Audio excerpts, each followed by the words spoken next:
होगी कि आज टॉपिक को जो है बताएंगे बेटा, खुशी बता दूंगा, मैं अलग से मैसेज कर देना, मैं बता दूंगा आपको। तो अब जो यहां पर हम लोग हैं यूनिट 4 की तरफ बढ़ रहे हैं और इस चैप्टर का आखिरी हिस्सा है हमारा। मेनली बहुत सारी चीजें जो है ना वो यूनिट 1, यूनिट 2 और यूनिट 3 के अंतर्गत डिस्कस हो चुका है, लेकिन अब थोड़ा सा उसको एक्सप्लेन करके यहां पे देख लेंगे बाकी चीजों के बारे में भी, क्योंकि भाई जितनी भी चीजें हमने बताया था ना कि देखो ये यहां से रिलेशन है, ये यहां से रिलेशन है, तो सारी चीजें एक ही है। उन सभी का यूनिट 1, 2, 3 से जो बन जाता है कॉम्बो, वो हमारा यूनिट 4 के अंतर्गत है, तो उसको थोड़ा सा समझने की जरूरत हमें यहां पर पड़ेगी। तो लिखिएगा यूनिट नंबर 4,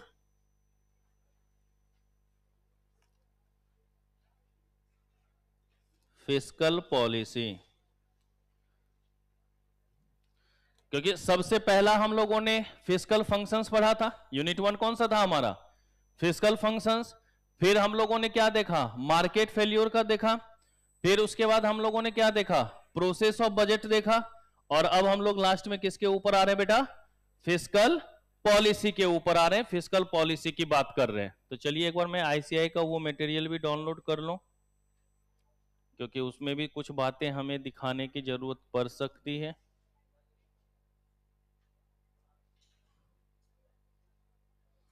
और बेटा मैं पहले ही बता दूं, जनवरी में थोड़ा सा टफ पेपर आएगा, ठीक है?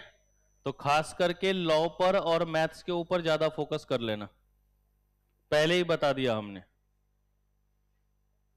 कि लॉ और मैथ्स के ऊपर ज्यादा से ज्यादा फोकस कर लेना, आगे दिक्कतें झेलनी पड़ सकती है जनवरी अटेम्प्ट के अंतर्गत। इकोनॉमिक्स चाहे मत देखना, हमें उसकी जरूरत भी नहीं है, उतने नंबर हम ले ही आएंगे जितना हमें जरूरत है, ठीक है? और 40 की मतलब नहीं है, यहां पे 60 प्लस के ऊपर बात करनी है, उससे कम में तो बात भी नहीं बनेगी। चलिए जनाब, तो अगर हम लोग यहां पर बात कर रहे हैं फिस्कल पॉलिसी की, तो सबसे पहला होगा कि आखिर ये फिस्कल पॉलिसी है क्या। तो देखिए कुछ चीजें हम जो यहां डेफिनेशन लिखेंगे उसमें से मैक्सिमम चीजें आप पहले पढ़ चुके हो, अलग अलग इंडिविजुअल टर्म्स में, यूनिट 3 में ही पढ़ा था हमने। तो जरा हम देख ले कि होता क्या है। तो लिखिएगा सबसे पहला कौन सा बेटा? इंट्रोडक्शन ना। किसी भी चीज का सबसे पहले हम लोग क्या कर रहे थे? इंट्रो। तो कहता है budgetary policy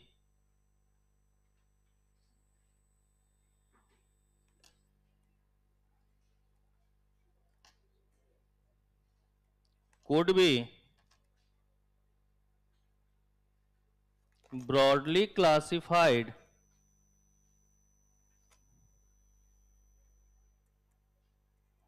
into public revenue, comma public revenue में क्या हमारा टैक्सेशन इंक्लूड होता है क्या? कल ही हम लोगों ने देखा था, तो चाहे तो लिख लेना इंक्लूडिंग टैक्सेशन।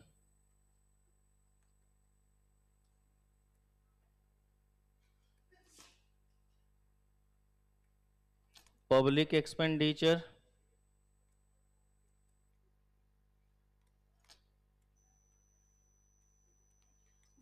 पब्लिक डेप्ट एंड फाइनली डेफिसिट फाइनेंसिंग। सबसे पहला वर्ड यहां पर क्या है बेटा? Public revenue. यहां पब्लिक का मतलब क्या है? गवर्नमेंट ना। पब्लिक का मतलब क्या है यहां पर? गवर्नमेंट।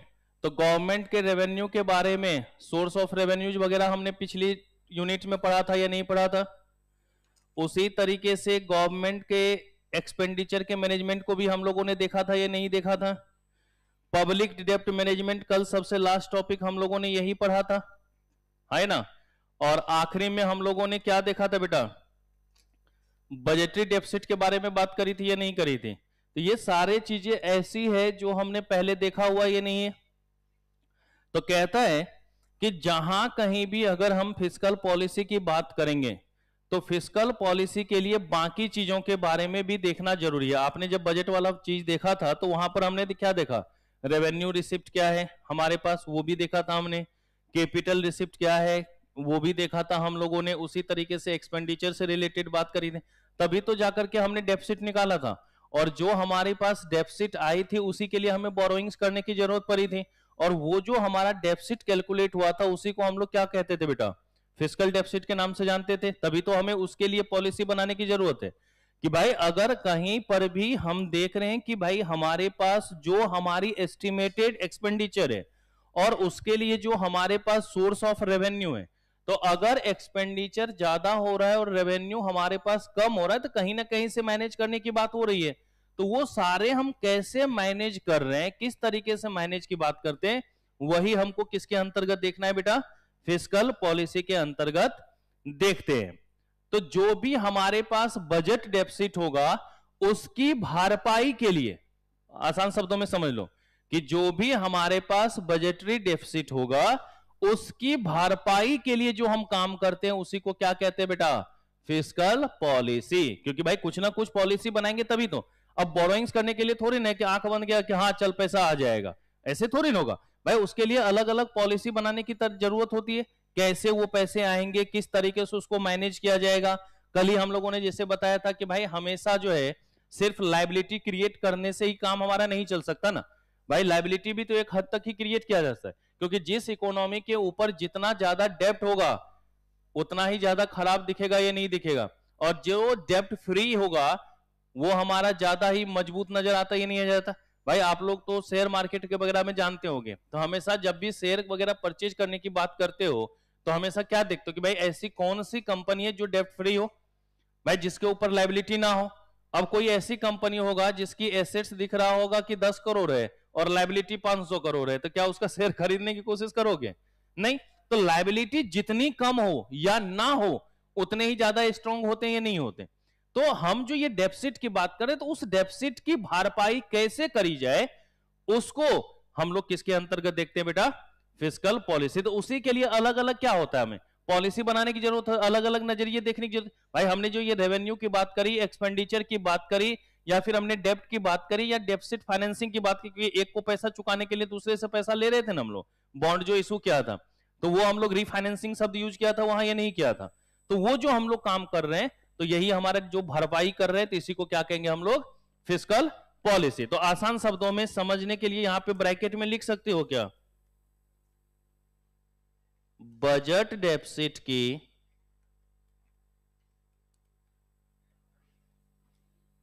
भरपाई के लिए बनाया गया policy.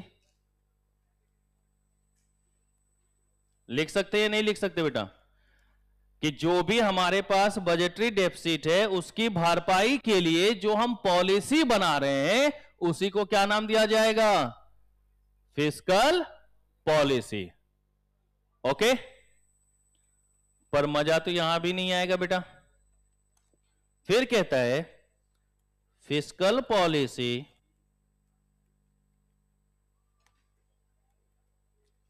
Is the deliberate policy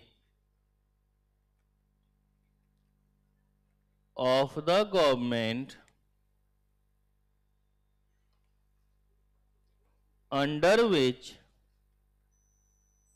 it uses the instruments of fiscal policy is the deliberate policy of the government under which it uses the instrument of। भाई एक वो बता, अगर गवर्नमेंट फिस्कल पॉलिसी बनाती है तो फिस्कल पॉलिसी के लिए अलग अलग इंस्ट्रूमेंट की बात करेंगे। जैसे रेवेन्यू जनरेट करने के लिए क्या करना पड़ेगा बेटा, टैक्सेशन वगैरह। रेवेन्यू जनरेट करने के लिए क्या होगा, टैक्सेशन। उसी तरीके से भाई जो हम एक्सपेंडिचर की बात करें तो पब्लिक एक्सपेंडिचर कैसे करेंगे, ये भी तो एक पॉलिसी हमारी होगा। तो सरकार कैसे खर्च करेगा, कितना खर्च करेगा, कहां पर खर्च करेगा, तो ये जो पब्लिक एक्सपेंडिचर है वो भी तो इसके अंतर्गत देखना होगा। और साथ ही साथ अगर कहीं पर ये रह गया कि भाई हमने खर्चा तो करना है, हमने खर्चा करना है, सोर्सेज हमारे पास है ही नहीं, तो कहीं ना कहीं से उधार वगैरह लेना पड़ेगा, कर्ज लेना पड़ेगा। तो वो कर्ज कैसे लेंगे, इन सभी चीजों को देखना पड़ेगा ना। तो 3 तरीके के इंस्ट्रूमेंट की बात यहां पर होगी। तो सबसे पहला इसके अंतर्गत आएगा टैक्सेशन, पहला कौन सा आएगा, टैक्सेशन, और सबसे लास्ट टॉपिक इसी को हम लोग देखेंगे इंस्ट्रूमेंट्स के बारे में। दूसरा हमारे पास आएगा पब्लिक एक्सपेंडिचर,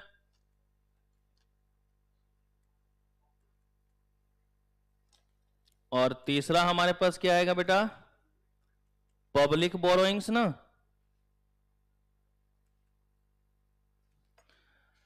तो टैक्सेशन से क्या होगा, सरकार का इनकम या रेवेन्यू, भाई गवर्नमेंट का रेवेन्यू तो यहीं से मिलेगा। पब्लिक एक्सपेंडिचर, सरकार के खर्चे और सरकार के द्वारा लिया गया कर्ज। बोरोइंग्स का मतलब क्या होता है बेटा, कर्ज ना। तो सरकार जो कर्ज लेगी तो उसके लिए भी क्या होगा, पॉलिसी बनाने की यहां पर जरूरत होगी। तो जो हमारा फिस्कल पॉलिसी है, इसके अंतर्गत मेनली 3 तरीके की पॉलिसी की बात करते हैं, 3 तरीके की इंस्ट्रूमेंट्स की बात करते हैं हम लोग। कौन कौन सा, टैक्सेशन, पब्लिक एक्सपेंडिचर और पब्लिक बोरोइंग्स। अब अगर मान लीजिए कि हम फिस्कल पॉलिसी की बात करते हैं, तो फिस्कल पॉलिसी का जो इंपैक्ट होता है, जो उसका नेचर होता है, अगर कभी कभी पूछ देगा कि बताओ भैया फिस्कल पॉलिसी का जो है नेचर वो क्या होता है, तो इसको हम लोग कहते हैं बेटा डिमांड साइड नेचर। इसका क्या होगा, डिमांड साइड नेचर। अब ये डिमांड साइड नेचर का क्या मतलब है, तो अभी जितना भी हम काम करेंगे ना, उन सब में एक ही शब्द का प्रयोग करेंगे और वो होगा aggregate demand.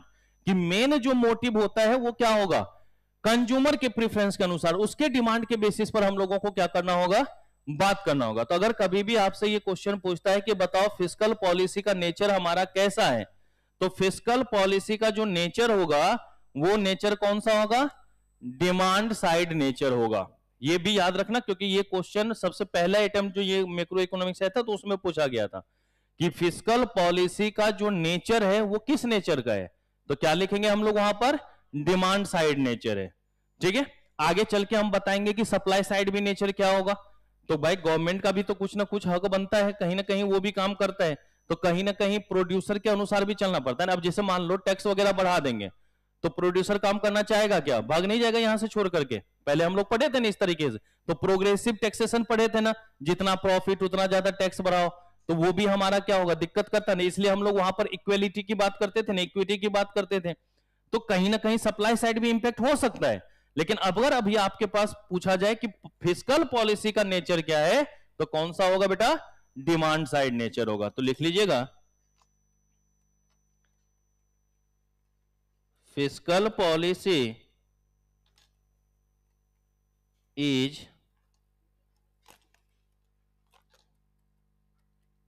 In the nature of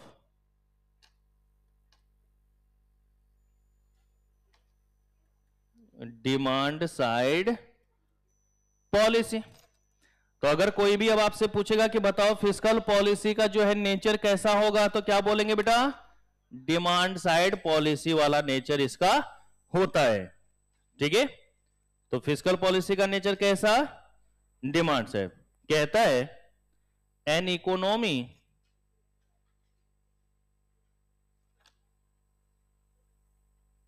which is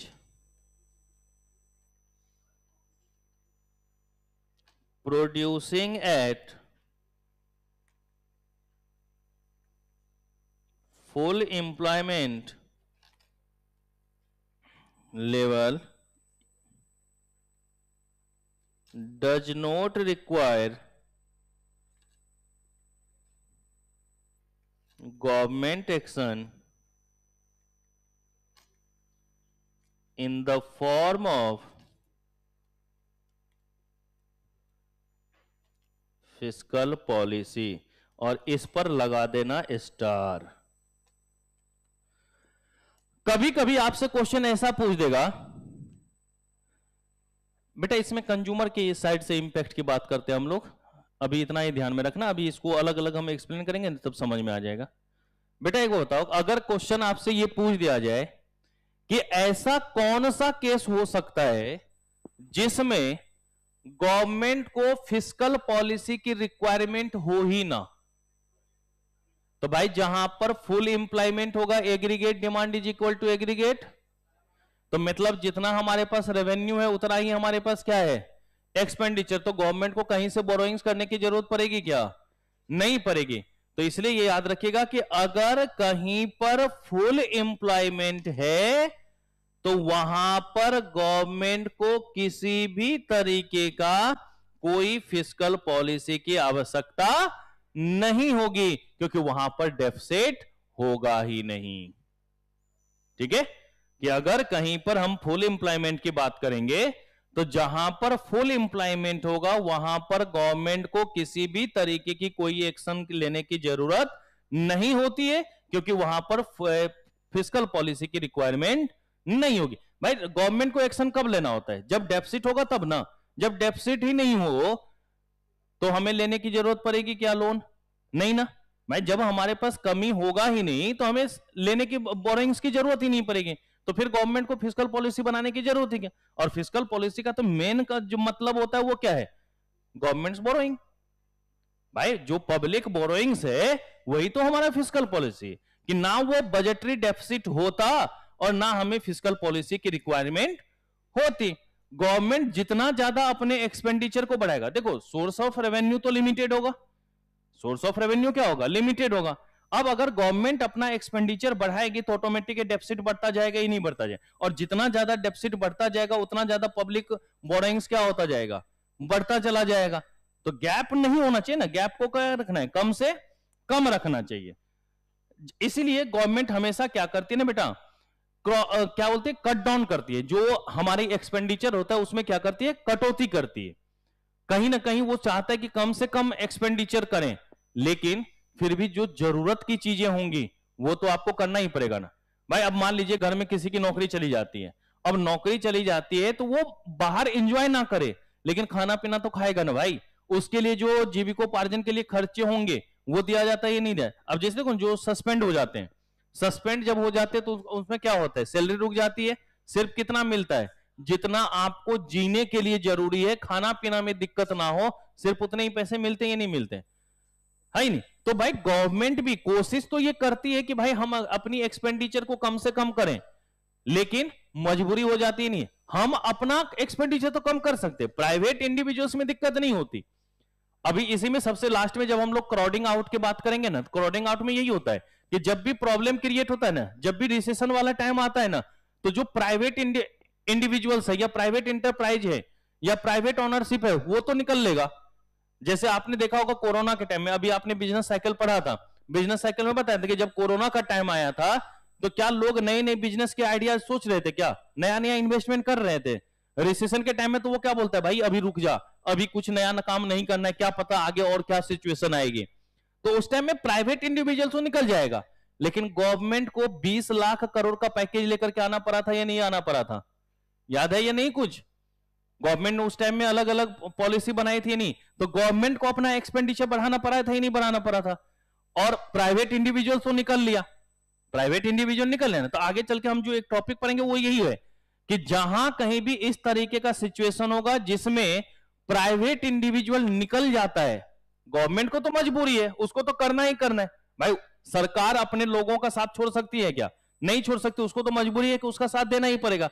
तो गवर्नमेंट तो अपना एक्सपेंडिचर बढ़ाएगा, लेकिन जो प्राइवेट इंडिविजुअल्स होता है ना वो क्या लेता है? भाग लेता है। तो ये जो भाग जाता है ना बेटा, इसी को हम लोग कहते हैं क्राउडिंग आउट। लास्ट में हम लोग सबसे लास्ट टॉपिक यही पढ़ेंगे। तो वही चीजें यहां पर भी होती है। तो हमेशा फुल एम्प्लॉयमेंट हो तो फिर गवर्नमेंट को सोचने की आवश्यकता नहीं है, सोचने की जरूरत नहीं है, क्योंकि गवर्नमेंट फिर मजे में है, क्योंकि जो जितना उनको एक्सपेंडिचर करना है उतना उसके पास रेवेन्यू है, किसी भी तरीके की कोई फिस्कल डेफिसिट है ही नहीं, कोई भी बजटरी डेफिसिट है ही नहीं। और फिस्कल पॉलिसी तो है कि बजटरी डेफिसिट को भरपाई करने के लिए चाहिए, और यहां पर भरपाई करने की जरूरत नहीं होगी। तो ये बात आपसे क्वेश्चन कभी कभी ऑब्जेक्टिव में पूछ सकता है कि किस सिचुएशन में गवर्नमेंट को किसी भी तरीके की कोई एक्शन लेने की रिक्वायरमेंट नहीं होती है फिस्कल पॉलिसी के लिए। तो क्या आएगा वहां पर आंसर? Full employment. याद रख लोगे? चलिए, ये तो हमने एक इंट्रोडक्शन देखा कि क्या हमारा फिस्कल पॉलिसी है और कहां पर गवर्नमेंट को एक्शन लेना है और नहीं लेना है। अब भैया अगर फिस्कल पॉलिसी है तो कुछ ना कुछ उसके ऑब्जेक्टिव तो होंगे ही होंगे, बिना ऑब्जेक्टिव के काम चलेगा क्या? तो चलिए दूसरा हेडिंग हम लोग देते हैं, objective of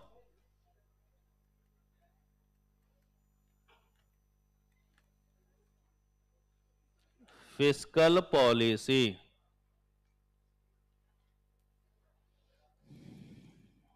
objective of fiscal policy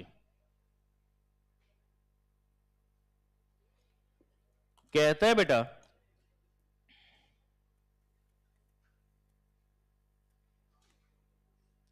achievement and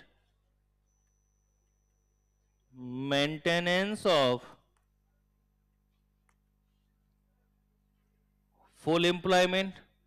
भाई गवर्नमेंट जो फिस्कल पॉलिसी की बातें करती है तो उसका मेन काम क्या होता है कि भाई जो उन्होंने अपना बजट तैयार किया है उसके लक्ष्य को पूरा करना, फुल एम्प्लॉयमेंट तक पहुंचना, इसी के लिए ना फिस्कल पॉलिसी की रिक्वायरमेंट होगी।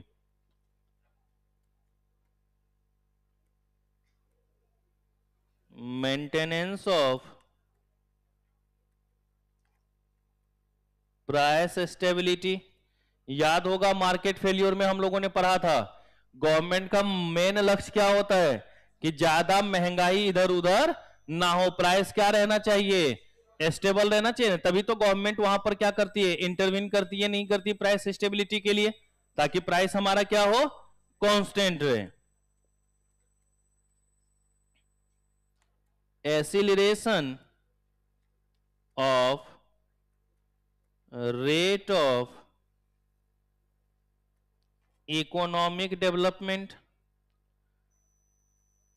ताकि ज्यादा से ज्यादा हमारा इकोनॉमिक ग्रोथ हो सके। इकोनॉमिक ग्रोथ को ज्यादा से ज्यादा बढ़ाने की बात हो, इकोनॉमिक ग्रोथ को क्या करें हम लोग, ज्यादा से ज्यादा बढ़ाने की बात करें, ज्यादा से ज्यादा ग्रोथ हमारा हो, उसके लिए भी क्या करना होगा बेटा, फिस्कल पॉलिसी के काम होगा या नहीं होगा? तो मेन ऑब्जेक्टिव में हमारा यह भी आ जाएगा, equitable distribution of income and wealth. याद है बेटा वहां पर इक्वेलिटी की बात करी थी हमने, मार्केट फेल्योर के अंतर्गत ही।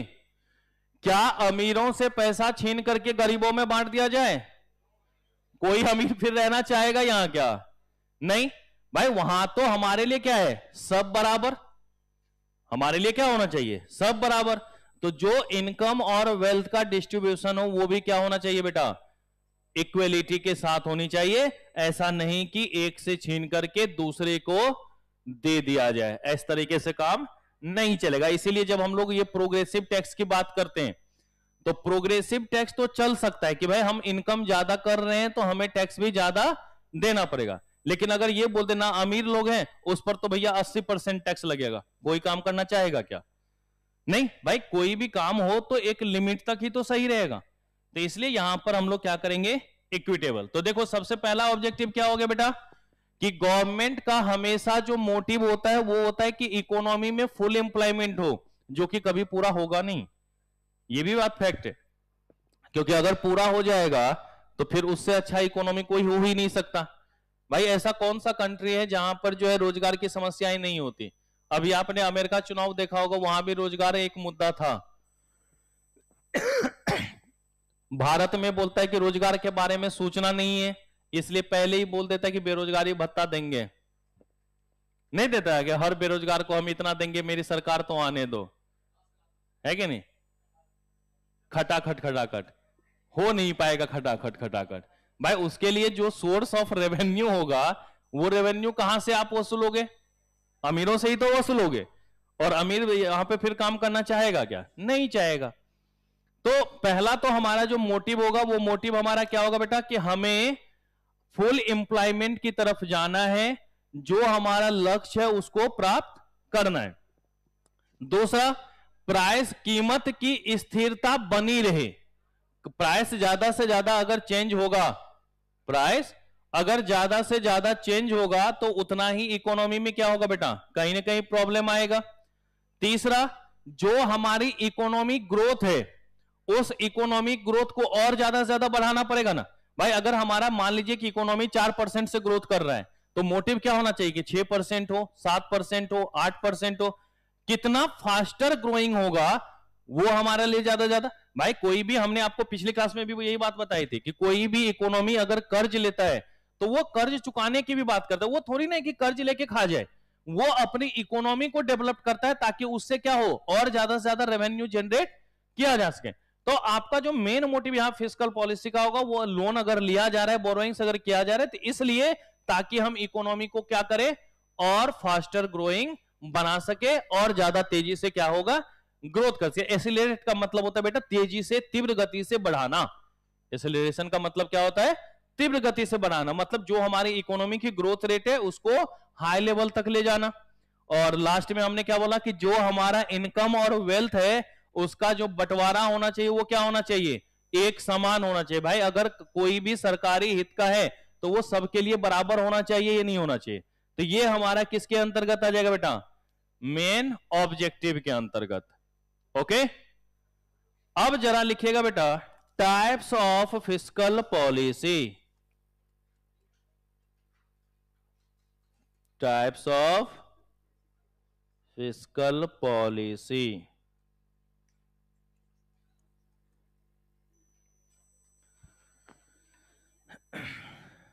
ये भी शब्द हमने आपको पहले पढ़ाया हुआ था, अगर किसी को याद हो तो। एक्सपेंशनरी और कॉन्टेक्शनरी के बारे में बात करी थी हमने सेकेंड यूनिट के अंतर्गत। एक्सपेंशनरी फिस्कल पॉलिसी और कॉन्टेक्शनरी फिस्कल पॉलिसी, तो दो ही तरीके का हुआ या नहीं हुआ? तो लिखेंगे देयर आर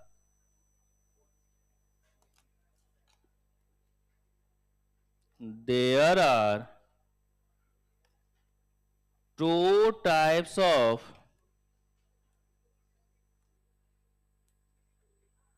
फिस्कल पॉलिसी। कितने तरीके का फिस्कल पॉलिसी होगा बेटा? पहला, एक्सपेंशन में ARY जोड़ देना, एक्सपेंशनरी फिस्कल पॉलिसी। और दूसरा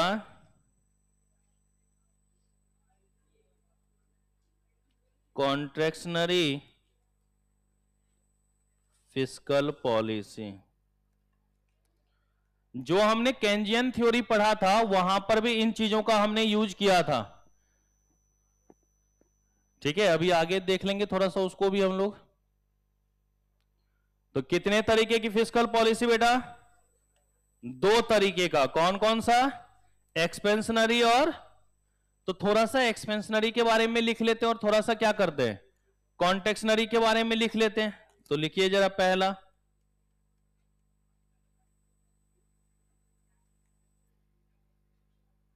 expansionary fiscal policy.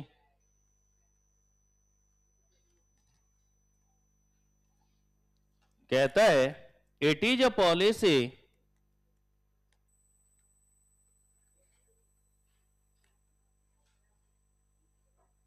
Major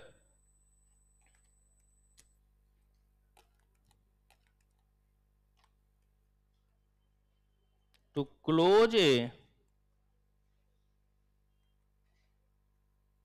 recessionary gap, that is deflation. It is a policy measured to close a recessionary gap. बेटा याद है अगर यूनिट 2 चैप्टर नंबर 6 पढ़ा हो आपने, ग्राफ बनाया था, उसमें क्या लिखा था? डिमांड कम प्राइस ऑल्सो कम। नहीं पढ़ा है? क्या बात करता है, चैप्टर 6 यूनिट नंबर 2 पढ़ाया है मैंने भाई। तो केंजियन थ्योरी और कौन सा है? मैंने तो केंजियन थ्योरी ही बोला ना, एम्प्लॉयमेंट थ्योरी जिसको नाम दिया था हम लोगों ने, याद है कुछ? उसमें इन्फ्लेशनरी गैप और डिफ्लेशनरी गैप ही नहीं याद है? डिमांड कम प्राइस ऑल्सो कम, और एक में demand in high price also high. याद नहीं है? जत पड़तंग तत् गुरुवे समर्पितंग। एक बार घरवा पे जाके देख लेना वो चीजें। तो यहां पर समझने के लिए आसान शब्दों में लिख लेना। क्या लिखा था बेटा हमने? प्राइस का कम होना ना और डिमांड का कम होना। तो इसमें ब्रैकेट में लिख लेना इकोनॉमी में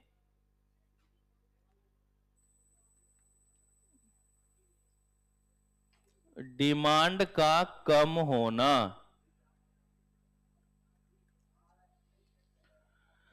इकोनॉमी में डिमांड का कम होना। तो अगर इकोनॉमी में डिमांड कम होगा तो गवर्नमेंट को एक्शन लेने की जरूरत होगी या नहीं होगी? भाई गवर्नमेंट ऐसा काम करेगा ना कि लोग और ज्यादा खरीदे, है ना? तो इसका मतलब अगर लोग नहीं खरीद रहा है तो इसके पीछे कुछ ना कुछ तो कारण होगा, और वो कारण ये है कि ना जेब में है माल और ना हो रहा है कमाल। अगर जेब में रहेगा माल तो खूब होगा कमाल, है कि नहीं? इनकम ऑफ कंज्यूमर याद करो, यही बात ना बताए थे वहां पे। जब तक है कैश खूब होगा ऐश, ना रहेगा कैश ना होगा ऐश। इसका मतलब लोग के जेब में पैसा है नहीं, तो लोगों तक माल पहुंचाया जाए, क्योंकि एक बार अगर पैसा पहुंच गया तो अपने आप खर्चे के बारे में सोचना शुरू कर देगा। आप एक शब्द सुनते होंगे क्रेडिट कार्ड, है कि नहीं? बेटा ये जितना प्यारा है ना उससे ज्यादा खतरनाक है ये जो क्रेडिट कार्ड वाला होता है। अब होता क्या है कि बैंक वाला सोचता है कि देखो उसके पास पैसा तो है नहीं तो खर्च करेगा नहीं। आप देखो पहले जब बैंकिंग सिस्टम कम थी भाई, ऑनलाइन वाला सिस्टम नहीं होता था, ये यूपीआई था नहीं, खटाखट पेमेंट हो जाता था, है कि नहीं? ये सब सारी चीजें थी नहीं। अगर पैसे भी कम हो गए तो बैंक जाओ, लाइन में लगो, पर्ची भर के दो, तब जाके कुछ पैसा निकलता था। एटीएम वगैरह का उतना सुविधा था नहीं, तो लोगों के पास बचत ज्यादा होता था। अब क्या हो रहा है? अरे कैश नहीं है, अच्छा गूगल पे कर दे, फोन पे कर दे, पेटीएम कर दे, फलाना का बहुत सारा आ गया, अमेजन पे, व्हाट्सएप पे। नहीं आ रहा है? कितने सारे आ गए। पहले अलग अलग था, पेटीएम से पेटीएम, गूगल पे से गूगल पे, अब तो किसी का कोई भी, सब बराबर नहीं, सब चल जाता है। तो लोग अब खर्च ज्यादा करने लग गए या नहीं करने लगे? उसी तरीके से फिर बोला अच्छा चल अकाउंट में पैसा रहेगा तब ना स्कैन करके दोगे, तो ये लो क्रेडिट कार्ड, आज भरो 45 दिन बाद चुकाओ। उस चक्कर में भावनाओं में कुछ लोग बह जाते हैं और एकदम कर लेते हैं खरीदारी, और खरीदारी के बाद सोचता है ले दादा इतना तो हमारा सैलरी ही नहीं है, अब कैसे होगा, और फिर वो इंटरेस्ट के दलदल में फंसते जाते हैं। अभी जो वहां पर मुंबई में जो सुसाइड वाला हुआ था, बताया था हमने, अगर कुछ जिस टाइम में हुआ था उसी टाइम में इंजीनियर था, बढ़िया गाड़ी थी, बढ़िया घर था, फिर भी सुसाइड कर लिया। क्यों पता है? सब कुछ लोन पे ले लेके तो काम कर लिया। ईएमआई चुकाने की भी तो बात होती है, लेना ही सिर्फ थोड़ी ना होता है, देना भी होता है ना भाई। पैसवा लेके मालिया थोड़ी ना कि भाग जाओगे, है कि नहीं? वो बड़े बड़े लोगों के लिए होता है कि बैंक तंग नहीं करती, क्योंकि सीधा होगा देश से छोड़ देंगे। जो आदमी 5 लाख 10 लाख रुपए लोन लेगा वो देश छोड़ के भाग पाएगा? नहीं ना, उसके तो घर इधर उधर सब जगह पहुंच जाता ही नहीं पहुंच जाता। तो कहीं ना कहीं ये प्रॉब्लम क्रिएट करती है। तो डिमांड अगर कम है तो गवर्नमेंट आपके जेब तक पैसा पहुंचाएगा। तो कैसे पहुंचाएगा? टैक्स वगैरह का रेट कम कर दें, कुछ तो तुम्हारा बचेगा। तो लिखिएगा cut all types of taxes. अगर टैक्स में कटौती हो जाएगी, अगर टैक्स में कटौती होगी तो लोगों के जेब तक पैसा पहुंचेगा या नहीं पहुंचेगा बेटा?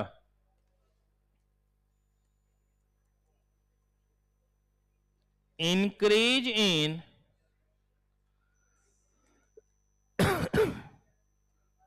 Public expenditure. याद करो कोरोना का टाइम, लोगों के पास पैसे थे नहीं तो गवर्नमेंट ने अपनी एक्सपेंडिचर ज्यादा से ज्यादा बढ़ाई या नहीं बढ़ाई बेटा? तो अगर पब्लिक एक्सपेंडिचर को बढ़ाएंगे तब भी थोड़ा सा लोग खरीदारी करने को आ जाएंगे. While resorting to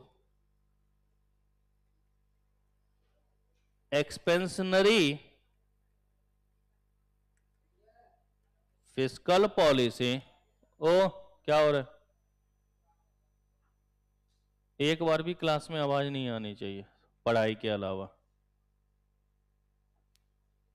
While resorting to expansionary fiscal policy, the government may run into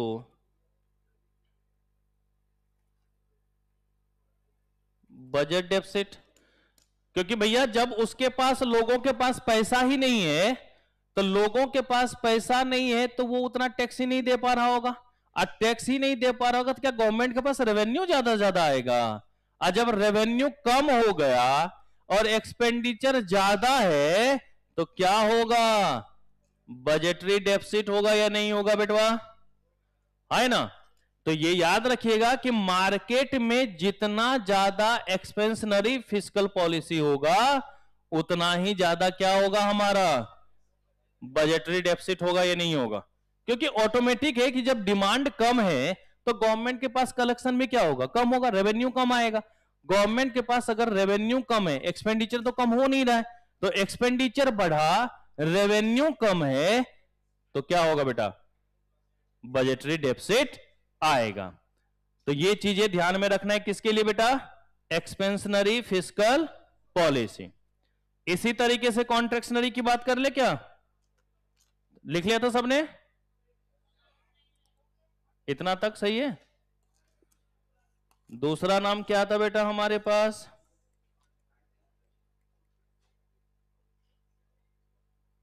contractionary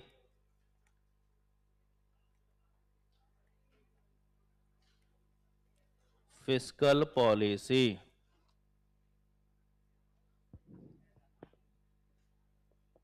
contractionary fiscal policy कहता है इट रेफर्स टू, बेटा बात ना करो, the deliberate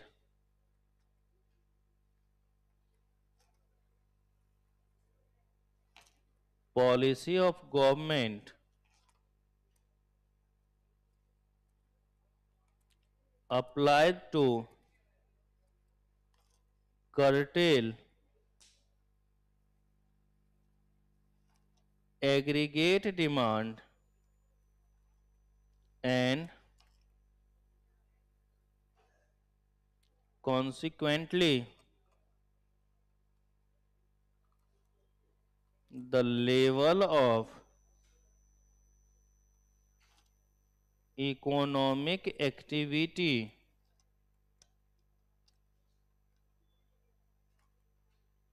in other words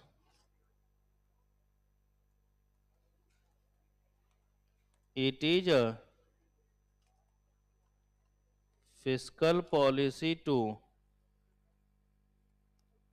eliminate inflationary gap. बेटा एक बता, मार्केट में अगर डिमांड बहुत ज्यादा है, मार्केट में अगर डिमांड बहुत ज्यादा है, इसका मतलब हर किसी के जेब में माल बहुत है. अब एक चीज याद रखना, अगर हर किसी के पास पैसा होगा ना तो ये भी एक तरीके का दिक्कत है, क्योंकि मार्केट फेल्योर में यही चीजें देखे थे. डिमांड ज्यादा है तब भी हमारा क्या है? Market failure. सप्लाई ज्यादा है तब भी हमारा क्या है बेटा? Market failure. और हमें तो मार्केट को एकदम साथ लेकर के चलना है. तो अगर हर किसी के पास पैसा है तो कहीं ना कहीं प्रॉब्लम क्रिएट होगी. और कैसे प्रॉब्लम क्रिएट होगी जरा उसको देखना. अप्लाइड के बाद क्या लिखा है? To cartel. कर्टेल का मतलब होता है बेटा कम कर देना, कट डाउन कर देना, ठीक है ना, रिस्ट्रिक्ट कर देना. तो अब यहां पर क्या होता है कि गवर्नमेंट कहती कि अच्छा सबके पास पैसा है तो चलो कहीं ना कहीं उससे पैसा छीना जाए या उसको रिस्ट्रिक्ट किया जाए। अब ऐसा तो है नहीं कि सबको बोलेगा कि आके यहां जमा कर दो। जैसे एक स्थिति आई थी बेटा, वेनेजुएला एक कंट्री है, वेनेजुएला एक कंट्री है, वहां पर क्या हुआ कि जब भी पैसों की क्राइसिस होती थी ना तो राष्ट्रपति बोलता था नई करेंसी छाप दें। अब करेंसी छापते छापते ऐसी स्थिति हो गई, हर कोई करोड़पति, किसी के पास पैसों की दिक्कत ही नहीं है। अब बेटा एक बार बताओ, अगर यहां पे सारे करोड़पति बन जाएं, आप यहां से जाओगे किसी को बोलोगे ई रिक्शा वाले को चल, तो क्या बोलेगा? मैं बैठ रहा हूं तू चला, पैसा बहुत है मेरे पास। कोई सब्जी बेचने वाला नजर आएगा आपको? वो है कि नहीं? आपको बोलेगा तू ही बेच ना, मैं क्यों बेचूं? तो दिक्कतें क्रिएट आएंगी, इकोनॉमी में नहीं आएगी। तो गवर्नमेंट क्या करती है कि वहां पर डिमांड को रिस्ट्रिक्ट करने के लिए कुछ अलग अलग तरीके की पॉलिसी बना देती है, कुछ अलग अलग तरीके का रिस्ट्रिक्शंस बना देती है, ताकि कहीं ना कहीं डिमांड को कम किया जा सके। जैसे पिछली बार क्या हुआ था कि डिमांड कम था तो बढ़ाने के लिए टैक्स को कम कर दिया गया था ना। अब क्या बोलेगा? अच्छा बेटा बहुत पैसा है तेरे पास, लो टैक्स बढ़ा दे रहे हैं, तो ऑटोमेटिक रिस्ट्रिक्ट होगा या नहीं होगा? तो कैसे करेगा बेटा? तो चलो इसमें भी लिख लेते हैं हम लोग।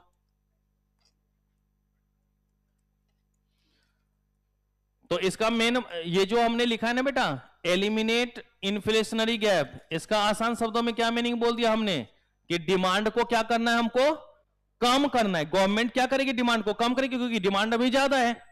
प्राइस बढ़ने के बावजूद भी लोग क्या करेंगे? यहां पर डिमांड करेंगे।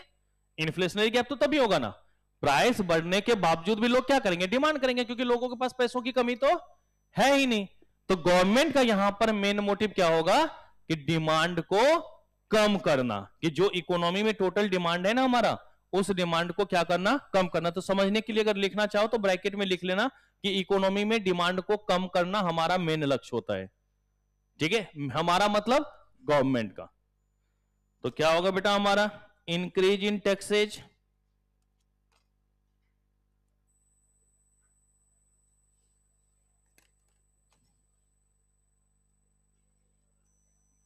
Increase in taxes.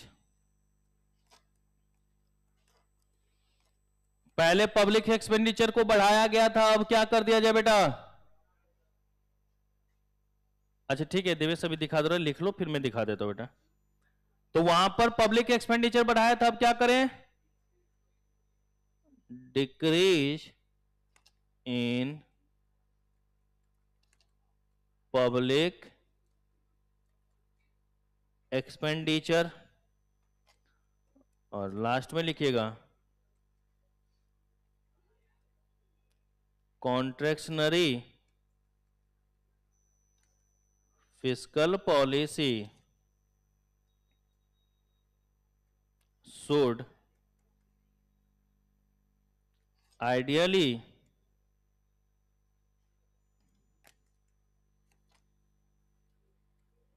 lead to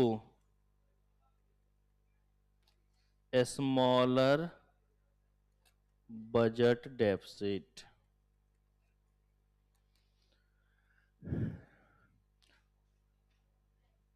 भाई एक बार बता, जितना ज्यादा मार्केट में डिमांड आएगा तो रेवेन्यू उतना ज्यादा होगा। तो इसके अच्छा, ये तो एक तरीके का अच्छा भी है कि हमारा क्या होता है, जो डेफिसिट है वो डेफिसिट क्या होता जाएगा? कम होता चला जाएगा। ये लॉजिकली सही है, लेकिन इसका इंपैक्ट हमारा मार्केट फेल्यूर की तरफ जाएगा या नहीं जाएगा? और गवर्नमेंट मार्केट फेल्यूर तो होने नहीं देगा, उनको तो सभी तरफ से ध्यान रखना पड़ेगा। इसलिए कहीं ना कहीं इनको क्या करना होता है? रिस्ट्रिक्शन लगाना पड़ता है। क्योंकि अगर लॉजिकली देखें तो फिर तो सर ये अच्छा है ना, मार्केट में जितना ज्यादा डिमांड है उतना ज्यादा बेहतर है, सबके पास पैसा रहे, क्या दिक्कत है? दिक्कत है ना कि आप गए सब्जी खरीदने के लिए, बेचने वाला कोई है ही नहीं, है कि नहीं? ये जो अभी आप जाते हो और यहाँ पे देखते हो ना, इतने जो है ठेले वाले रहते हैं जो नाश्ता वास्ता आपको करवाते हैं, समोसे तल के खिलाते हैं, मिलेगा कोई समोसा वाला? वो खुद ढूंढता फिरेगा कि कोई हमारे लिए भी समोसा बनाए, हम क्यों काम करें? तो दिक्कतें क्रिएट होती है, तो उसको कहीं ना कहीं गवर्नमेंट के द्वारा क्या किया जाएगा? रिस्ट्रिक्ट किया जाएगा। तो लॉजिकली ये बात तो हमें अच्छा लगता है कि भैया इससे हमारा जो बजटरी डेफिसिट है वो क्या होगा? नाम मात्र का रहेगा या कम रहेगा, लेकिन उसके अदर्स इंपैक्ट भी तो है ना हमें। तो उसके कारण कहीं ना कहीं हमको क्या करना होता है, यहां पर रिस्ट्रिक्ट करना पड़ता है। टेप प्लीज यहां तक पक्की वाली बात, लॉक कर दिया जाए। चलिए देवेश भाई, कहां पे छूट गया आपका, जल्दी से नोट कर लो बेटा।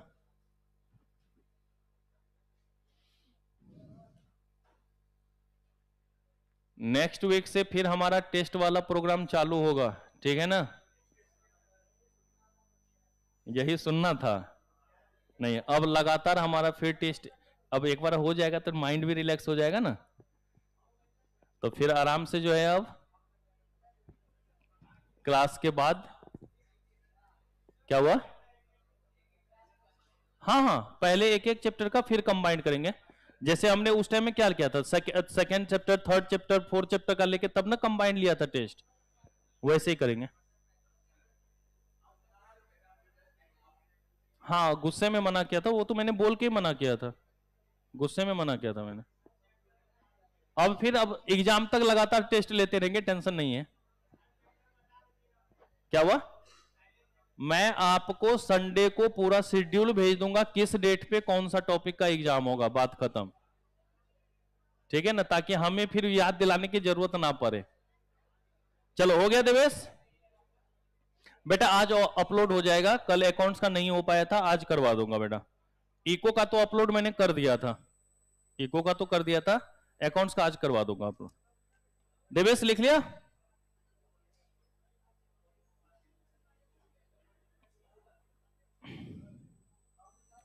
$92 इस बार आया था इको में हाईएस्ट। 92 से जितने लोग ज्यादा लेके आओगे सबको इनाम दिया जाएगा हमारी तरफ से।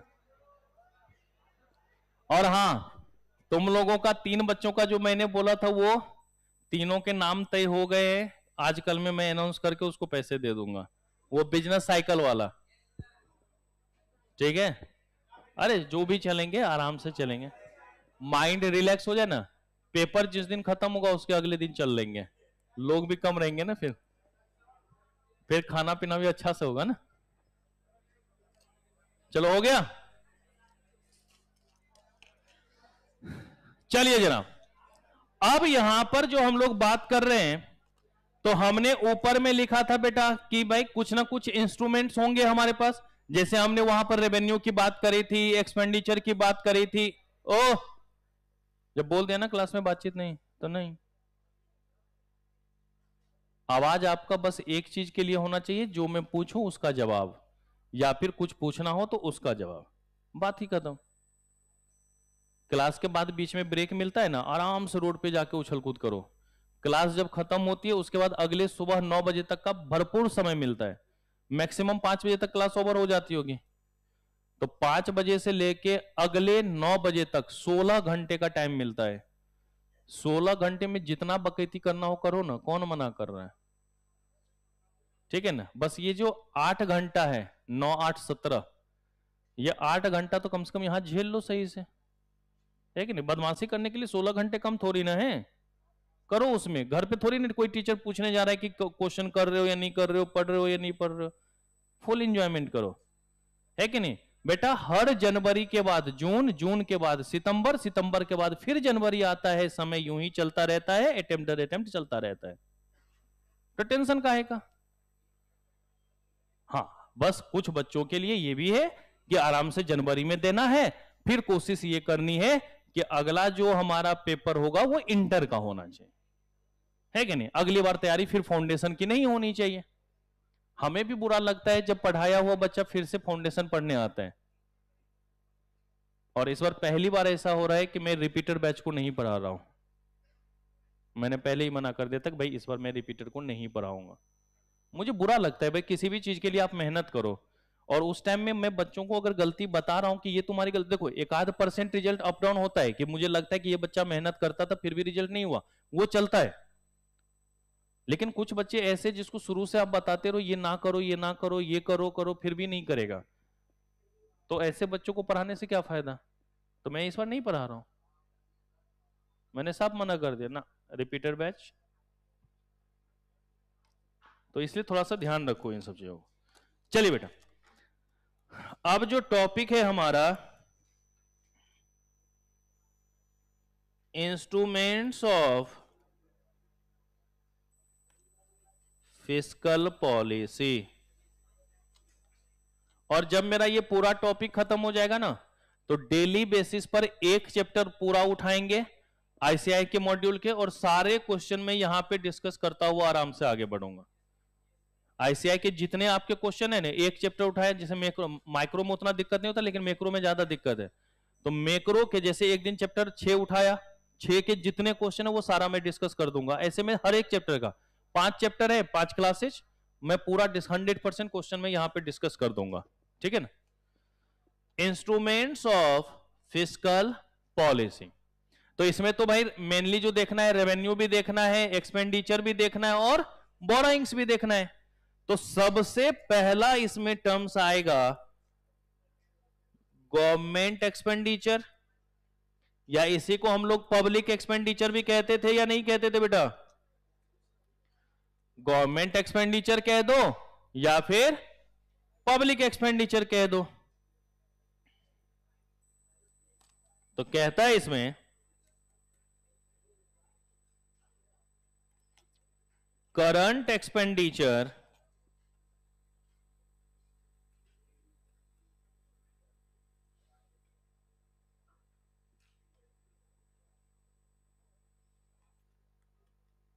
to meet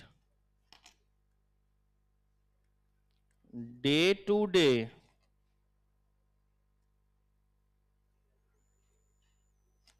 running of the government. Current expenditure to meet day-to-day running of the government. भाई एक वो बताओ, अगर गवर्नमेंट जो है काम कर रही है, तो डेली बेसिस पर भाई खर्चे के लिए तो चाहिए या नहीं चाहिए? रोजमर्रा की खर्चे तो हमेशा होती है भाई। जब एक छोटे से परिवार में होती तो पूरी इकोनॉमी को चलाने के लिए नहीं होता होगा क्या? ठीक है, तो उसको हम लोग किस नाम से जानेंगे? Current expenditure. क्या कहलाएगा वो हमारा?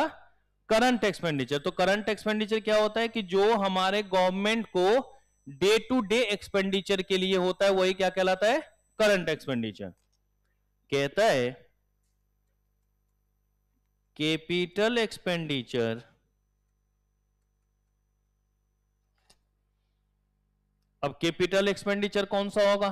तो वो जो इन्वेस्टमेंट वगैरह होता है वो हमारा किसके अंतर्गत आएगा? होगा ना। तो लिख लीजिएगा in form of investment,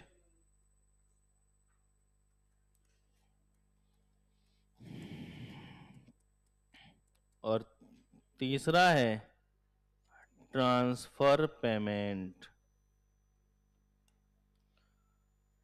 transfer payment भाई देखो, ना चाहते हुए भी गवर्नमेंट को खर्च करना पड़ता है या नहीं करना पड़ता है?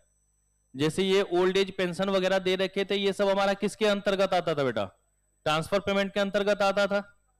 तो लिखिएगा which do not contribute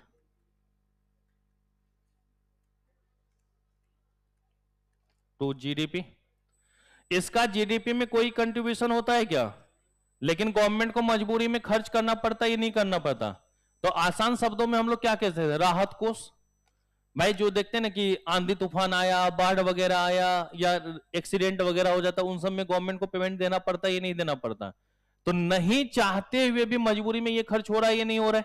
या हमने अभी जो वो बोला था कि जो हम लोग एक स्कीम, स्पॉन्सरशिप स्कीम निकाल देते हैं, गवर्नमेंट वहां पे खर्च करती है नहीं करती है? अब वो जो गवर्नमेंट को करना पड़ रहा है, तो वो सब किसके अंतर्गत? Transfer payment. तो गवर्नमेंट का एक्सपेंडिचर तीनों तरीके का, करंट एक्सपेंडिचर जो हमारा डे टू डे ऑपरेशंस में आएगा, कैपिटल एक्सपेंडिचर जो इन्वेस्टमेंट के फॉर्म में एक्सपेंडिचर हो रहा है, और ट्रांसफर पेमेंट जो नहीं चाहते हुए भी हमें क्या करना हो रहा है, करने की जरूरत पड़ रही है, वो हम, हाँ बेटा long term investment, long term की हमेशा बात होती है, शॉर्ट टर्म की बात नहीं होती। ठीक है, और पहले ही हमने कैपिटल एक्सपेंडिचर के बारे में, सीई के बारे में ऊपर यूनिट 3 में लिखवा रखा था, इसलिए यहां पर हमें डिटेल्स में जाने की जरूरत है नहीं। बाकी तो वही लिखवाऊंगा जो पहले लिखवाया था, तो इसलिए कोई अंतर नहीं है, इसलिए हमने यहां पर नहीं लिखवाया, और ये आप पहले पढ़ चुके हुए। ठीक है, तो गवर्नमेंट का एक्सपेंडिचर तीनों तरीके का, करंट एक्सपेंडिचर भी, कैपिटल एक्सपेंडिचर भी, और ट्रांसफर पेमेंट भी। अब कैसे? तो जरा इसको यहां पर देख लो बेटा। एक वो बताओ, गवर्नमेंट अपना एक्सपेंडिचर बढ़ाएगी। गवर्नमेंट अगर मान लो अपना क्या करती है, एक्सपेंडिचर बढ़ाती है। समझने के लिए यहां पर एक तरीके से एग्जांपल की तरह लिख लो कि गवर्नमेंट इंक्रीज कर रही है अपना एक्सपेंडिचर। भाई गवर्नमेंट जितना ज्यादा एक्सपेंडिचर करेगी, एग्रीगेट डिमांड उतना ही क्या होगा, बढ़ेगा या कम होगा? बढ़ेगा ना, क्योंकि अभी जिसमें कम करना था उसमें हमने क्या बोला था, डिक्रीज इन पब्लिक एक्सपेंडिचर लिखा था ना। तो इसके कारण से क्या होगा, हमारा एग्रीगेट डिमांड भी क्या होगा। अच्छा, अगर एग्रीगेट डिमांड भी बढ़ रहा है, इसका मतलब मार्केट में इन्फ्लेशन क्या होगा, बढ़ेगा या नहीं बढ़ेगा? अच्छा, जस्ट अपोजिट, अगर एक्सपेंडिचर हमारा क्या हो रहा हो, कम हो रहा हो, तो एग्रीगेट डिमांड भी हमारा क्या हो जाएगा, तो इन्फ्लेशन भी हमारा क्या हो जाएगा बेटा, कम होगा या नहीं होगा? तो ऐसे बेसिकली थ्योरेटिकल पूछ सकता है कि अगर गवर्नमेंट एक्सपेंडिचर बढ़ रहा है तो मार्केट में इन्फ्लेशन के ऊपर क्या इंपैक्ट होगा। जितना ज्यादा हमारा गवर्नमेंट एक्सपेंडिचर बढ़ेगा, इन्फ्लेशन उतना ही ज्यादा बढ़ेगा, क्योंकि कहीं ना कहीं मार्केट में एग्रीगेट डिमांड बढ़ा है। तो एक्सपेंडिचर बढ़ेगा, एग्रीगेट डिमांड बढ़ेगा, तो इन्फ्लेशन भी बढ़ेगा।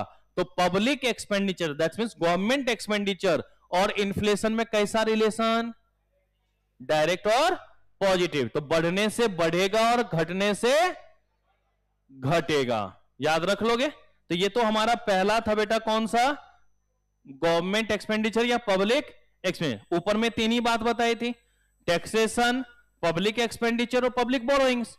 तो चलो अब जरा टैक्सेशन के बारे में भी लिख ले क्या। मैंने वहां पर बोला था ना, यही तो हमारे इंस्ट्रूमेंट्स भी कहलाएंगे, यही ना बोला था जब हमने शुरुआत में लिखा था। तो चलिए जरा अब दूसरा लिख लेते हैं यहां पर। सबने नोट कर लिया था ना, लिखिएगा टैक्सेज।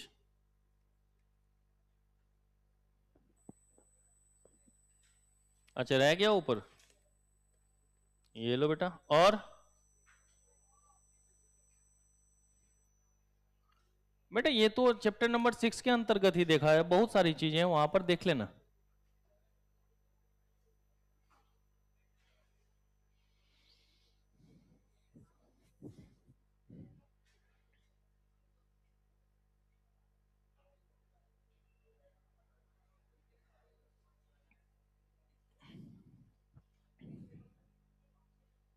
हो गया बच्चों, नोट कर लिया?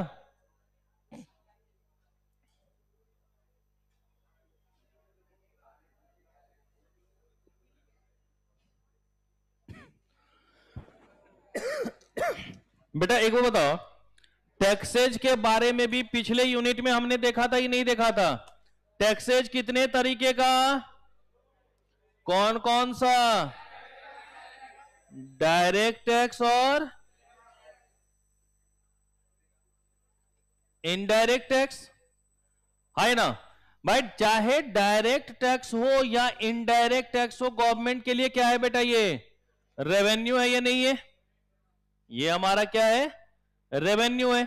तो गवर्नमेंट रेवेन्यू इससे क्या होगा बेटा, बढ़ेगा या नहीं बढ़ेगा? गवर्नमेंट का इससे क्या होगा, रेवेन्यू बढ़ेगा। तो अब इसमें क्या होता है, जितना ज्यादा गवर्नमेंट टैक्स बढ़ाएगी, लोगों का जेब में पैसा उतना कम रहेगा या नहीं रहेगा? क्योंकि तुम्हारी औकात को कम करने के लिए तो टैक्स को बढ़ाया गया ना। अभी अभी ऊपर भी पढ़ा था जस्ट हमने कि तुम्हारी औकात को कम करने के लिए गवर्नमेंट क्या करती है, टैक्स को बढ़ाती है। तो जितना ज्यादा टैक्स बढ़ेगा, गवर्नमेंट का तो रेवेन्यू बढ़ रहा है, लेकिन हमारी डिस्पोजेबल इनकम क्या होती जाएगी बेटा, कम होती जाती है ना। याद है ना बेटा, वाई डी बराबर हमने वाई माइनस टी करवाया था, फॉर्मूला है या भूल गए?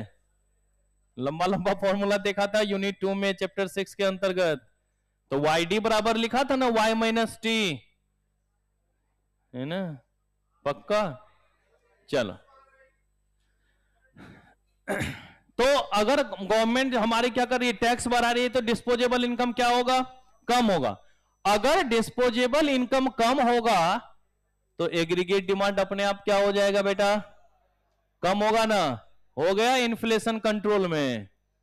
तो इसलिए गवर्नमेंट को जब भी मार्केट में इन्फ्लेशन को कंट्रोल करना होता है तो देखते हो ना, टैक्स रेट वगैरह क्या कर देती है, बढ़ा देती है, नहीं बढ़ा देती। तो लिख लीजिएगा यहां पर, फिर से बातचीत।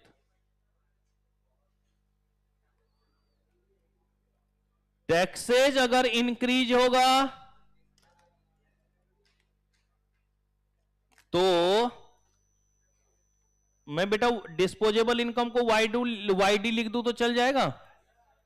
मैं लिख भी देता हूं यहां पे, Y D is equal to disposable income.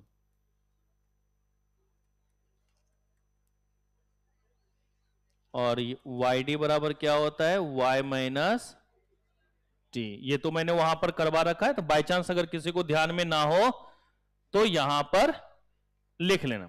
तो टैक्सेज अगर इंक्रीज होगा तो डिस्पोजेबल इनकम, और डिस्पोजेबल इनकम अगर हमारा कम होगा तो एग्रीगेट डिमांड भी क्या हो जाएगा, कम होगा।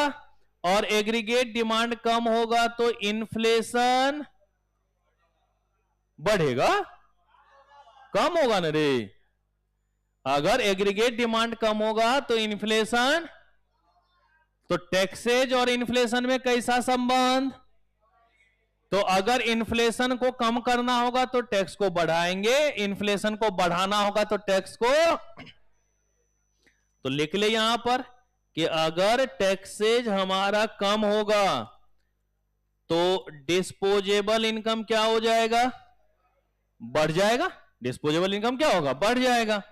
और अगर डिस्पोजेबल इनकम बढ़ेगा तो एग्रीगेट डिमांड भी बढ़ेगा, और अगर एग्रीगेट डिमांड बढ़ेगा तो इन्फ्लेशन भी,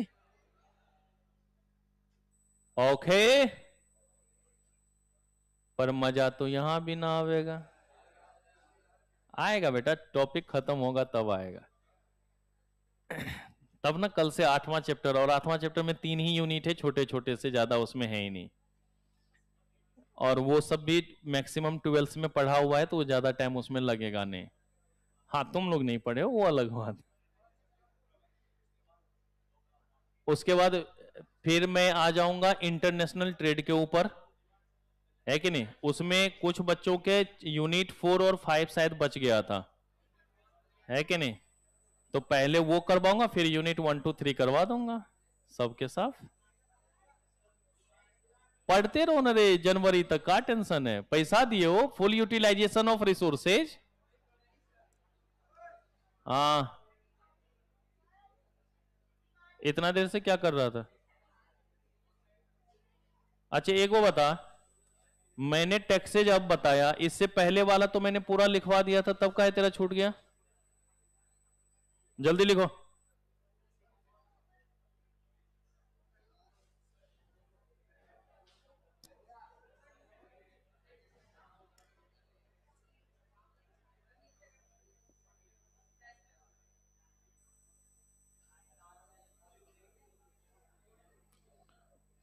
और आज से अगर किसी भी क्लास में कोई भी बदमाशी करे ना, कोई भी बच्चा, हमारे गुप्तचर बहुत सारे यहां पर हैं, कोई भी खाली एक बार नाम बता के भेज देना, 5 मिनट के अंदर मैं यहां पर पहुंच जाऊंगा, ठीक है। बस नाम बता देना। अरे फोटोए खींच के चुपके से भेज देना रे, वही काफी है। नाम में क्या रखा है, चेहरा ही काफी है कि नहीं। हो तो गया बेटा, लास्ट टॉपिक जो चल रहा है हमारा, किसका, क्यों बोलते, गुप्तचर के नाम थोड़ी ना बताए जाते हैं, बहुत सारे हैं, एक आध नहीं है हमारे पास। हो गया यूपीएसटी, चलो जी। अब हमारे पास क्या आता है बेटा, पब्लिक डेप्ट मैनेजमेंट, तभी तो बोरोइंग्स वगैरह की जरूरत होगी। तो चलिए लिखते हैं तीसरा, पब्लिक डेप्ट। बेटा आवाज नहीं,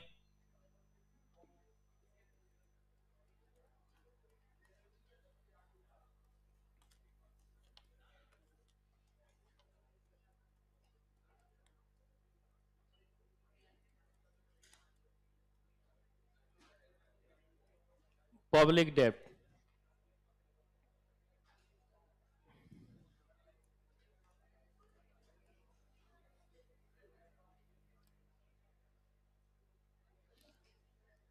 देखो बेटा, अगर हम लोग पब्लिक डेब्ट की बात कर रहे हैं, ओह नहीं समझ में आ रहा है क्या?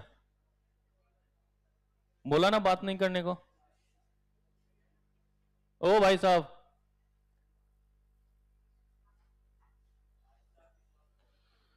अगर हम पब्लिक डेब्ट की बात करें तो दो तरीके का ऊपर बताया था ना बेटा, इंटरनल और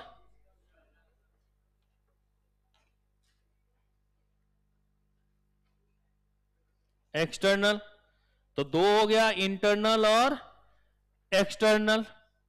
अब ये जो इंटरनल और एक्सटर्नल है, तो दोनों मिला के डेब्ट ही ना बेटा। तो इसके लिए हमको देखना पड़ता है forms of public debts, forms of public डेब्ट। अगर फॉर्म्स की बात करें तो दो तरीके की बात करेंगे हम लोग। एक तो आएगा बेटा हमारे पास मार्केट लोन्स की, और एक हमारे पास आएगा बेटा स्मॉल सेविंग्स की। एक तरफ हमारा कौन सा आएगा, मार्केट लोन्स की, और एक तरफ हमारे पास क्या आएगा, स्मॉल सेविंग्स की। तो अगर हम फॉर्म्स ऑफ पब्लिक डेब्ट की बात करें तो कितने तरीके से, दो। कौन कौन से, मार्केट लोन्स और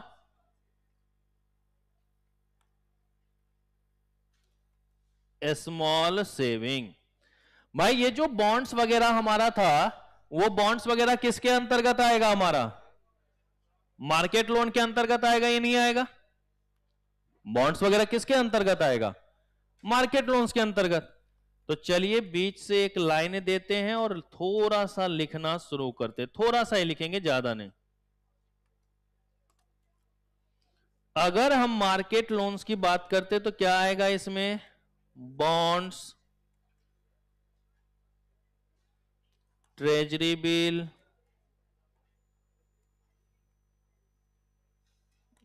गवर्नमेंट सिक्योरिटीज, ये सब हमारा किसके अंतर्गत आएगा, मार्केट लोन्स के आएगा।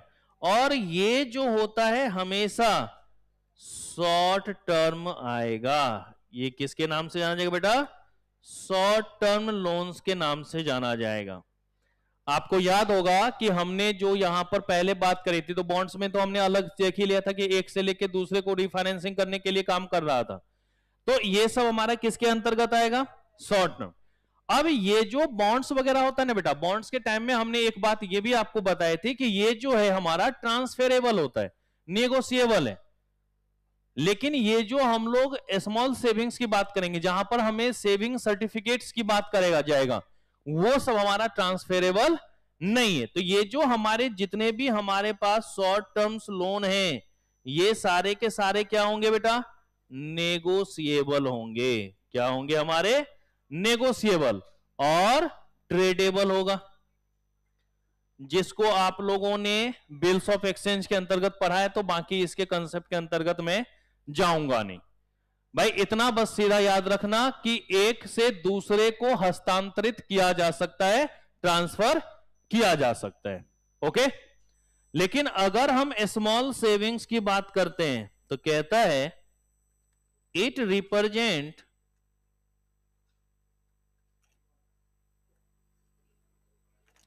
Public borrowings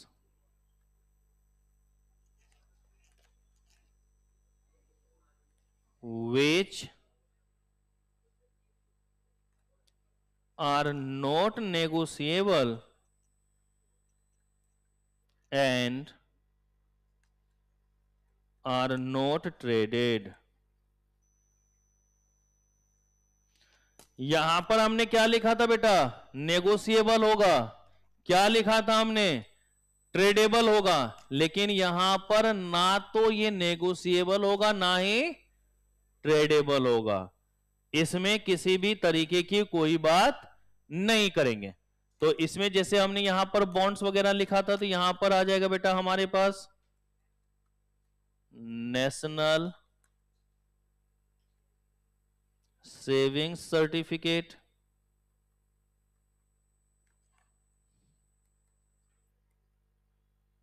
national development certificate,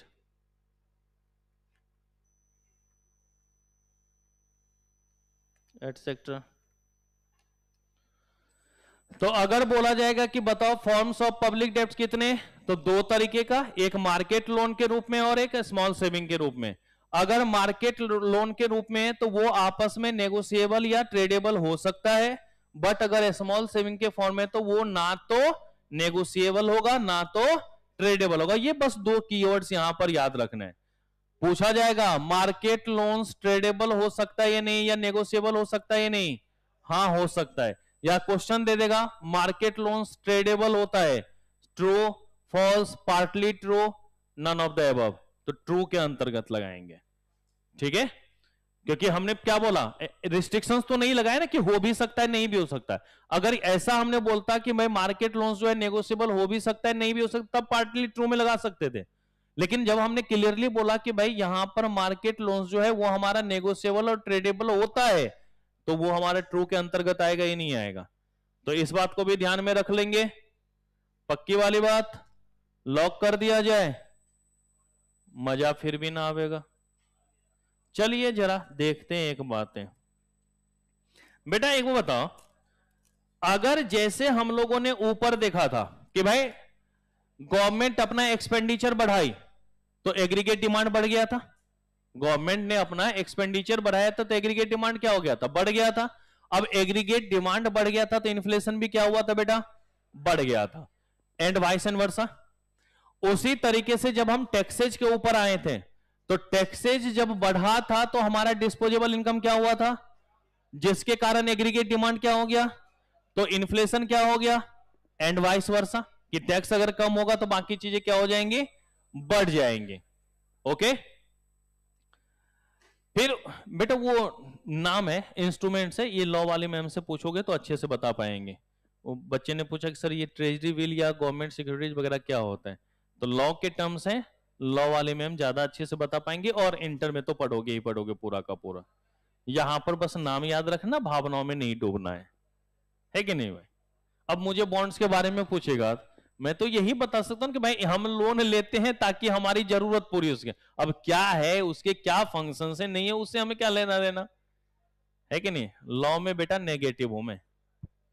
चलो, तो भाई हमने गवर्नमेंट एक्सपेंडिचर को भी देखा था और साथ ही साथ हम लोगों ने टैक्सेज का भी देखा था, तो क्या उसी तरीके से पब्लिक डेब्ट को देखा जाए, तो कहता है कि अगर पब्लिक डेब्ट को बढ़ाया जाएगा, पब्लिक डेब्ट को क्या किया जाए बेटा, बढ़ाया जाएगा, तो एग्रीगेट डिमांड क्या होगा बेटा, डिक्रीज होगा, तो इन्फ्लेशन क्या हो जाएगा, बताओ भाई। एग्रीगेट डिमांड अगर घटेगा तो इन्फ्लेशन भी क्या हो जाएगा, डिक्रीज ही होगा। उसी तरीके से अगर पब्लिक डेब्ट को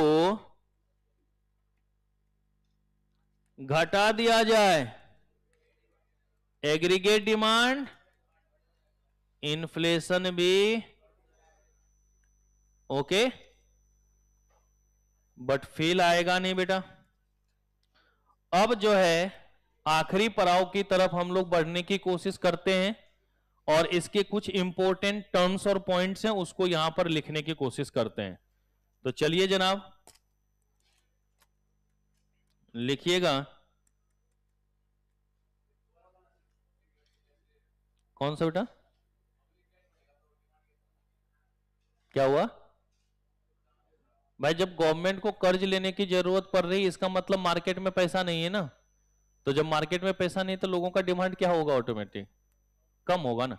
भाई जब पब्लिक खुद लोन ले रही है तो क्या वो ज्यादा ज्यादा आपके लिए एक्सपेंडिचर कर पाएगी, क्या नहीं कर पाएगी, जितनी जरूरत होगी उतनी ही तो कर पाएगी ना। वो तो एक्सपेंडिचर जब बढ़ाते थे तब ना एग्रीगेट डिमांड बढ़ रहा था, ठीक है ना। Important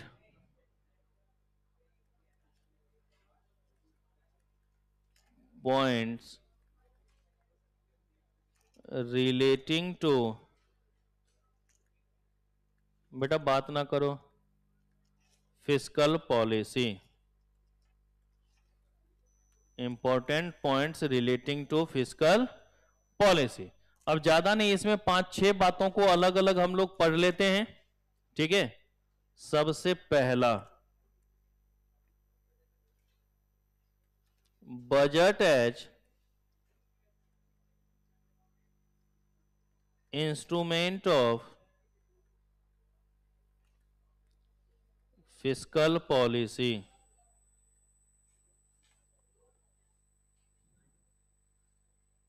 budget as instrument of fiscal policy. अब यहां पर ना 3 अलग अलग तरीके की बात होगी।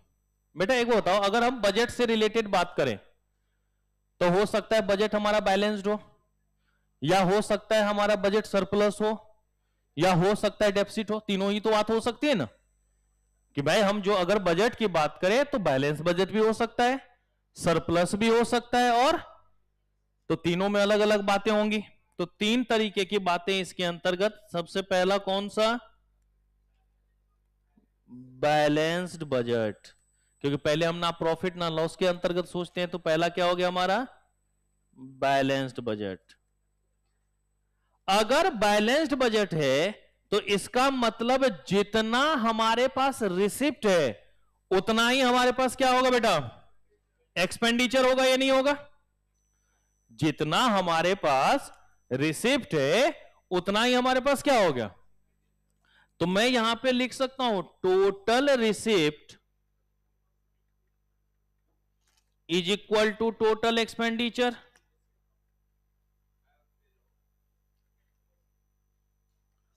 Total receipt is equal to total expenditure. तो बेटा एक वो बताना, जब जितना आय और उतना ही खर्चा है तो क्या हमारे एग्रीगेट डिमांड के ऊपर किसी तरीके का कोई इंपैक्ट पड़ने वाला है क्या?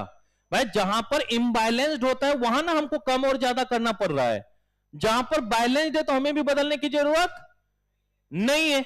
तो इसका मतलब इसके कारण हम लिख सकते हैं no effect on aggregate demand, है ना? No effect on aggregate demand. लेकिन यहां पर इतने से काम चलेगा नहीं। आईसीआई ना कभी कभी यहां पर खुराफाती करता है, और जो कि एक अटेम्प्ट पहले किया गया है। बेटा देखो कंसेप्ट इसका यही है, लेकिन उसने इस रूप में नहीं पूछा, उसने पूछ दिया क्वेश्चन इंजेक्शन और लीकेज के फॉर्म में। अब इसका तो यहां पे कोई लेना देना था नहीं, है ना? तो बेटा हम यहां पर उसको थोड़ा सा लिख लेते हैं। जब हमने टोटल रिसिप्ट बराबर टोटल एक्सपेंडिचर कहा तो हम ऐसे भी तो बोल सकते हैं कि लीकेज और इंजेक्शन दोनों बराबर हो जाए। नहीं बोला जा सकता है कि जितना आया उतना ही चला गया। तो इस केस में ब्रैकेट में लिख लेना leakage is equal to injection. और ये लीकेज इंजेक्शन क्या होता है ये बताने की तो जरूरत ना है ना। 2, 3, 4 सब बताया था। 2 sector model, 3 sector model, 4 sector model. लाल वाले को लीकेज लिखा था और ब्लैक वाले को इंजेक्शन लिखा था ना, है कि नहीं? खून खींच लिया लीकेज, किसी को दे दिया इंजेक्शन। याद है कि भुला गए? याद है ना? हाँ, तो वही लीकेज बराबर क्या हो जाएगा बेटा? इंजेक्शन। तो बैलेंस्ड बजट में हमेशा क्या होगा? टोटल रिसिप्ट हमारा किसके बराबर? अच्छा ग्रीन लिखा था तो चलो ग्रीन से, नहीं मुझे याद है मैंने कुछ में ब्लैक लिखा था, ग्रीन ही लिखा था। चलो कोई बात।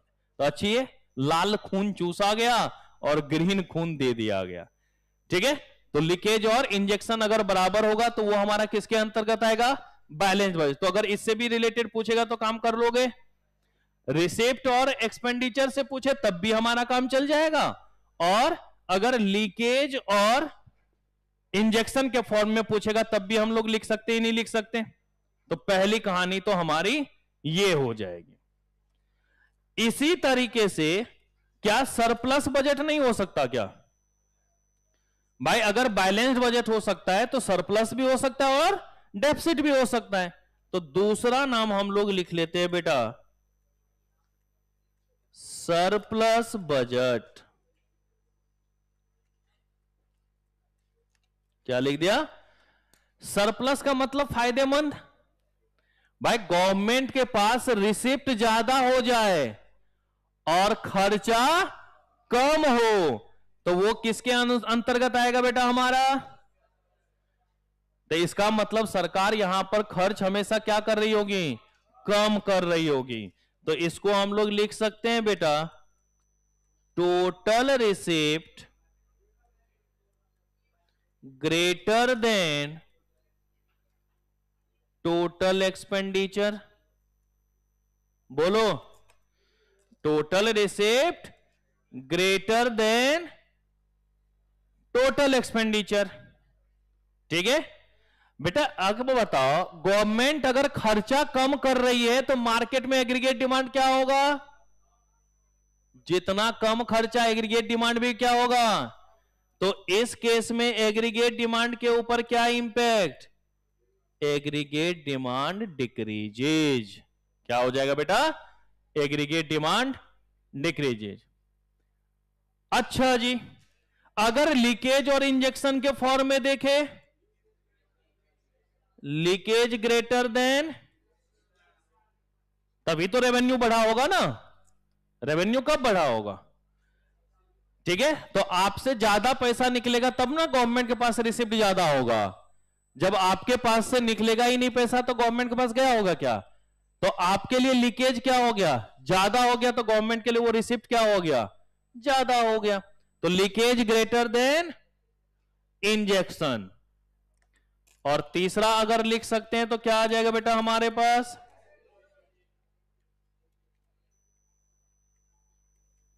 Deficit budget. तो जो हमने सरप्लस में लिखा है उसका जस्ट उल्टा कर दें, तो डेफिसिट बजट में क्या होगा? Total receipt less than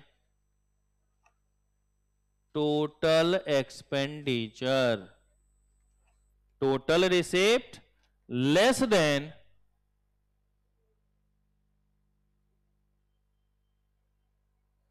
total receipt less than total expenditure.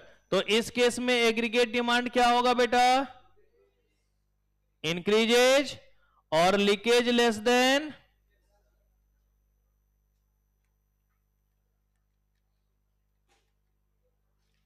तो अगर आपको रिसिप्ट और एक्सपेंडिचर के फॉर्म में क्वेश्चन पूछ ले या लीकेज और इंजेक्शन के रूप में क्वेश्चन पूछ ले, कर लोगे?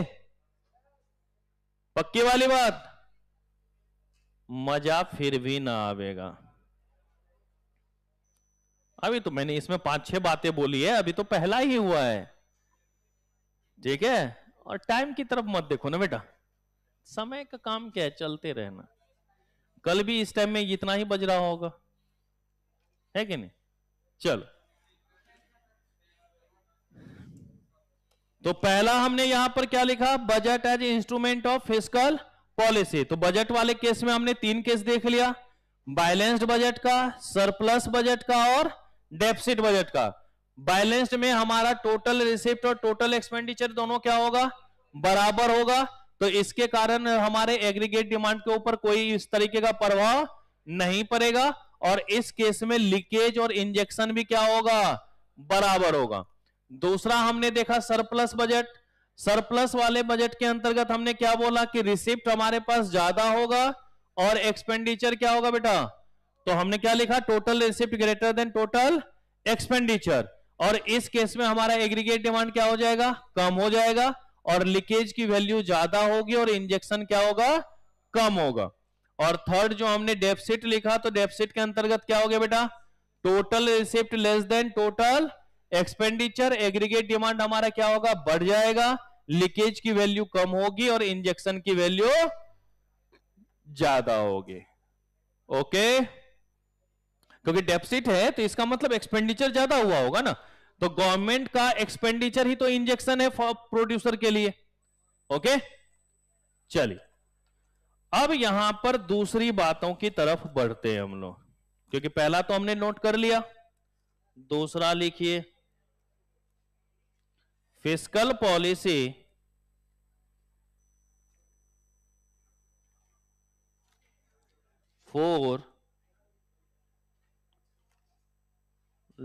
Long run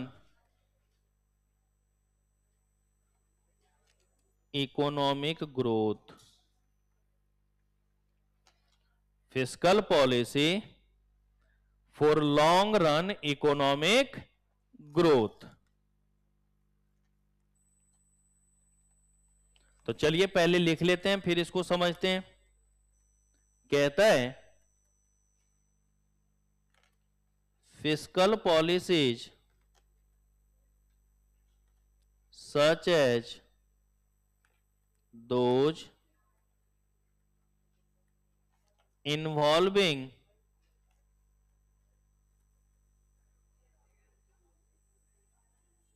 infrastructure spending generally have positive supply side effect। इसको पहले नोट कर लेना फिर मैं आराम से समझाऊंगा। ठीक है, 3 बातें लिख लेते हैं फिर उसके बाद आराम से इसको समझेंगे। Fiscal policy such as those involving infrastructure spending generally have positive supply side impact. वहां पर हम पहले क्या पढ़ रहे थे बेटा? फिस्कल पॉलिसी क्या था हमारा? Demand side. अब यहां पर हम लोग किसके अनुसार देख रहे हैं भाई? प्रोड्यूसर के फायदा के लिए काम करना होगा या नहीं होगा? जैसे आप देखो ना कि ये जो हाईवे वगैरह नया नया बनता है वो क्यों बनाया जा रहा है? ताकि जितना ज्यादा रोड की कनेक्टिविटी होगी प्रोड्यूसर को उतना ज्यादा सहूलियत होगा, उसका कॉस्ट ऑफ प्रोडक्शन या ट्रांसपोर्टेशन कॉस्ट उतना ही कम होगा, तो उसके लिए फायदेमंद होगा या नहीं होगा? है कि नहीं? क्योंकि जितना ज्यादा ये ग्रोथ करेगा उतना ज्यादा। तो भाई ये किसके लिए किया गया है? प्रोड्यूसर के पॉइंट ऑफ व्यू से किया गया ना बेटा। तो जब प्रोड्यूसर के पॉइंट ऑफ व्यू से किया गया है इसका मतलब सप्लाई साइड इंपैक्ट है ही नहीं। अभी तक जो काम कर रहे थे हम लोग कंज्यूमर के पॉइंट ऑफ व्यू से नहीं कर रहे थे, तो कंज्यूमर के पॉइंट ऑफ व्यू से क्या हो गया था? Demand side policy, demand side fiscal policy लिखा था हमने। लेकिन अब चूंकि प्रोड्यूसर को बेनिफिट देने के अनुसार से काम करेंगे तो इसलिए इसको क्या नाम दिया गया है? सप्लाई साइड इफेक्ट या सप्लाई साइड पॉलिसी। तो पहले लिख लेते हैं फिर हम सारी बातें एक्सप्लेन करेंगे। दूसरा, government provisions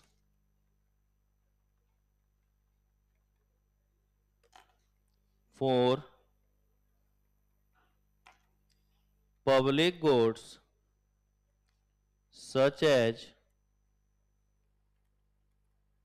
education, health care, nutrition etc. provide momentum for long run economic growth। भाई एक वो बताओ, अगर सोसाइटी में एजुकेशन नहीं हो तो क्या अच्छे से ग्रोथ हो पाएगा? क्या नहीं भाई। स्वास्थ्य की सुविधाएं सबों के लिए होनी चाहिए, शिक्षा की सुविधाएं सभी के लिए होनी चाहिए, है कि नहीं? लोगों के लिए बेहतर क्या होना चाहिए? सारी फैसिलिटीज होनी चाहिए। आप देखो ना कि ये जो पार्क वगैरह में जो है ये जो जिम वगैरह ओपन जिम बनाया जाता है ताकि लोग जो है अपना क्या करे, एक्सरसाइज कर सके, तो फायदेमंद होगा या नहीं होगा? क्या बोल रहा था बेटा बता? किसके बाद? प्रोवाइड मोमेंटम बेटा। ठीक है, फिर लिखिएगा बेटा, tax and spending policies can be effectively used to correct market failures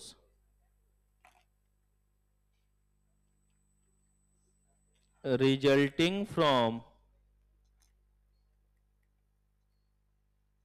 externalities। कि भाई ये जो टैक्स वगैरह की बात करते हैं, गवर्नमेंट का जो खर्चा वगैरह का बात करते हैं, ये सब क्या होता है?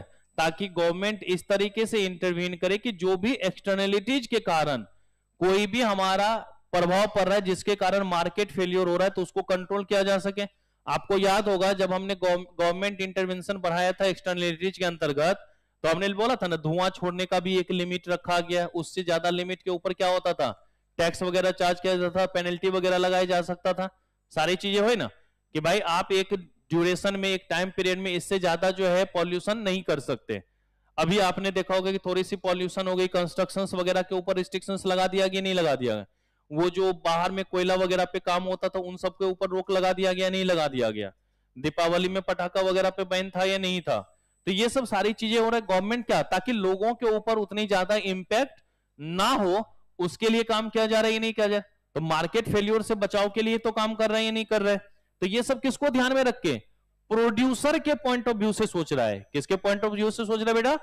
यहां पर कोई अब कंज्यूमर के पॉइंट ऑफ व्यू से नहीं सोच रहा, अब किसके पॉइंट ऑफ व्यू से, प्रोड्यूसर के पॉइंट ऑफ व्यू से, ताकि उसको भी कुछ ना कुछ क्या हो, सहूलियत प्रदान की जा सके। बेटा कहता है fiscal policy for reducing inequalities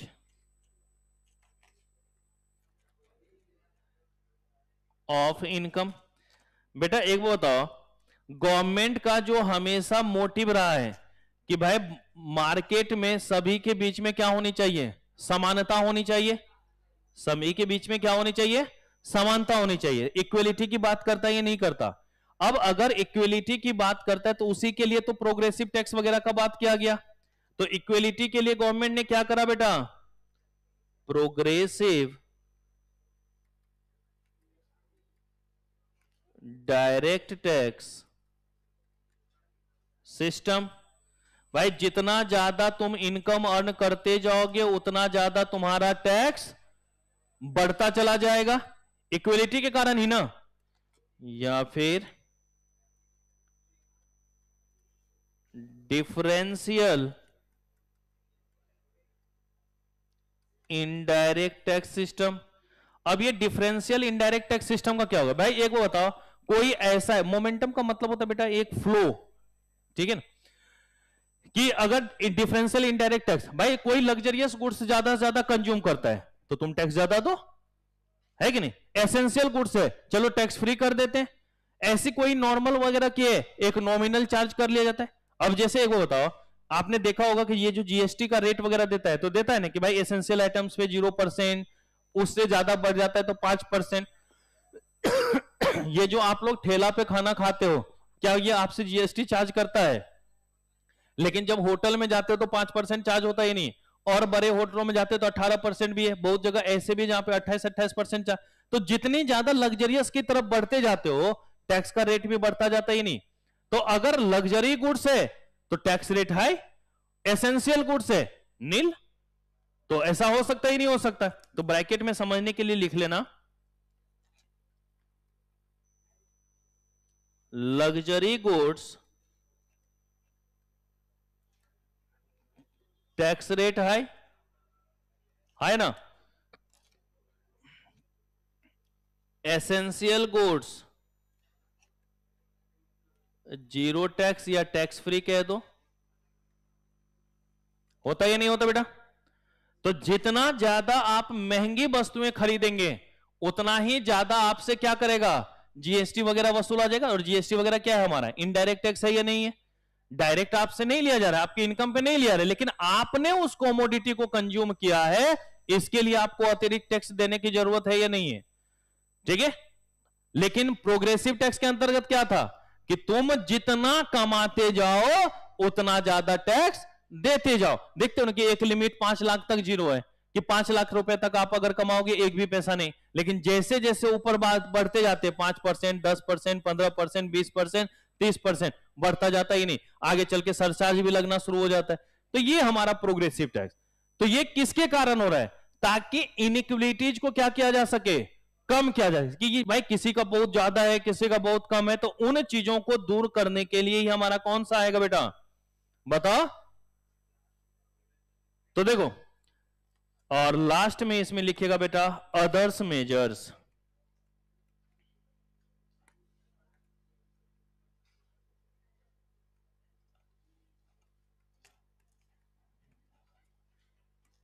कहता है पोवर्टी एलिविएशन प्रोग्राम्स फ्री और subsidised medical care, education, housing etcetera. भाई ये सब जो है गवर्नमेंट के द्वारा अलग अलग प्रोग्राम चलाया जाता है, ये नहीं चलाया जाता। किसके लिए? ताकि सभी को ये सुविधाएं मिल सके, सभी को जो है क्या हो इक्वलिटी। भाई एक वो बताओ, गरीबी उन्मूलन जो कार्यक्रम चलता है ताकि गरीबों को गरीबी रेखा से बाहर निकल सके, सबको फ्री में अनाज दिया जा रहा है, ये नहीं दिया जा रहा है। जो भी गरीब है उसको फ्री में अनाज दिया जा रहा है, ये नहीं दिया जा रहा है। तो वो किस लिए? ताकि उससे गरीबी रेखा से बाहर निकल सके, लोगों को जो है मेडिकल फैसिलिटी जो है कम दामों पे या फ्री में मिल सके। देखते ना बहुत सारे ऐसे गवर्नमेंट हॉस्पिटल है जो फ्री होते हैं, बहुत जगह होता है कि दिखाने का 10 रुपए चार्ज लेता है कि नहीं? प्राइवेट में जाते बहुत ज्यादा होता है। तो भाई स्वास्थ्य सेवा, शिक्षा सेवा, ये सब क्या होता है? सभी का मूलभूत अधिकार है या नहीं है? तो क्या गवर्नमेंट इसके लिए काम नहीं करती क्या? इसके लिए भी अलग अलग पॉलिसी बनाती ना। किस लिए? ताकि ये सभी के लिए बराबर है इसके। भाई अब ऐसा तो नहीं होगा ना कि जो अमीर है वो अपना इलाज करा रहे और गरीब मरता रहे। तो भाई ये जो सरकारी हॉस्पिटल वगैरह देखते हैं, सरकारी स्कूल वगैरह देखते हैं, सेमी गवर्नमेंट देखते हैं स्कूल, सेमी गवर्नमेंट हॉस्पिटल वगैरह आता है, तो ये सब किसके लिए होता है? ताकि सबों को उसके अंतर्गत सहूलियत प्रदान की जा सके। किसके लिए? इक्वलिटी के लिए। किसके कारण हो रहा है बेटा? ये हमारा इक्वलिटी के लिए। तो ये बात भी ध्यान में रख लेंगे। ये हमारी कौन सी कहानी थी बेटा? सेकंड कहानी थी ना। तीसरा लिखिएगा बेटा। तो ये समझ गए हमारा कि यहां पर जो मेन मोटिव होगा कि भाई गवर्नमेंट का मोटिव ये होता है कि हमें आगे ग्रोथ करना है। हमें क्या करना है? आगे ग्रोथ करना है। तो ग्रोथ करने के लिए हम ऐसे क्या क्या नियम बनाएं, ऐसे कौन सा काम करें? तो बेटा ग्रोथ करने के लिए याद रखना प्रोड्यूसर का होना जरूरी है। सिर्फ गवर्नमेंट अपनी बदौलत से तो काम नहीं कर पाएगी ना। जब तक प्राइवेट इंटरप्राइज नहीं होगा तो क्या हमारी ग्रोथ हो पाएगी इकोनॉमी? नहीं। भाई हमारे लिए मिक्स्ड इकोनॉमी का होना जरूरी है ताकि वहां पर कैपिटलिस्ट भी हो और सोशलिस्ट भी हो। तो अभी तक जो हम शुरुआत में काम कर रहे थे वो तो सोशलिस्ट बेसिस पे देख रहे थे, गवर्नमेंट ने ये काम किया, ये काम किया। लेकिन अब आपको ऐसे भी काम करने पड़ेंगे, गवर्नमेंट को ऐसे भी काम करने होंगे जो इन्वेस्टर्स को भी क्या करे? प्रोत्साहित करे, वो भी आराम से दूसरे दूसरे काम को किया जा सके। जैसे आपको याद होगा पब्लिक गुड्स वाले में हमने बताया था कि भाई गवर्नमेंट वहां पर अगर सिर्फ पब्लिक गुड्स बनाएगी तो मार्केट फेल होगा, ये नहीं होगा। तो गवर्नमेंट वहां पर क्या करता था कि प्राइवेट इंडिविजुअल्स को भी प्रोत्साहित करता था कि आप पब्लिक गुड्स बनाओ और एक नॉमिनल चार्ज कर लो। तो हमने बताया था कि पार्क वगैरह बहुत सारे ऐसे होते जिसमें एंट्री फीस वगैरह होती है। भाई 10 रुपए 20 रुपए ही हो, लेकिन एंट्री फीस होती है नहीं होती? आप जू वगैरह जाते हो, क्या वहां पे जू में एंट्री फीस नहीं होती? भाई बड़े लोगों के लिए 80 रुपए, बच्चों के लिए 40 रुपए लगता है, ये नहीं लगता? तो कुछ ना कुछ वहां पे चार्ज होता है, ये नहीं होता? तो ये भी हमारा क्या होता है? ताकि पब्लिक गुड्स हो लेकिन प्राइवेट इंडिविजुअल्स के बारे में भी हमको सोचना पड़ेगा। क्या वहां जो स्टाफ काम कर रहे हैं उन लोगों के वेलफेयर के लिए नहीं सोचना होगा? तो इसके लिए एक नॉमिनल चार्ज होता है, ये नहीं होता है? तो वो सारी चीजें हमारा किसके अंतर्गत आता है? ताकि हम लॉन्ग टर्म्स के लिए इकोनॉमिक ग्रोथ के बारे में बात करें। ओके, क्या हुआ? थर्ड लिखो बेटवा। अरे लिखो ना, कौन सा? अभी बहुत टाइम बचा हुआ है बेटा। देखो अगर 11:15 तक पढ़ लेंगे तो खत्म ही हो जाएगा।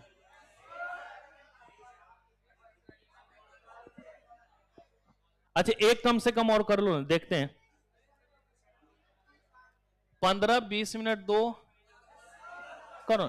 एक वो बताओ, अब कल जो है फिर 15-20 मिनट पढ़ा है, फिर नया चैप्टर स्टार्ट करो। इससे अच्छा नए दिन नए टॉपिक। चलो आराम से करो बेटा।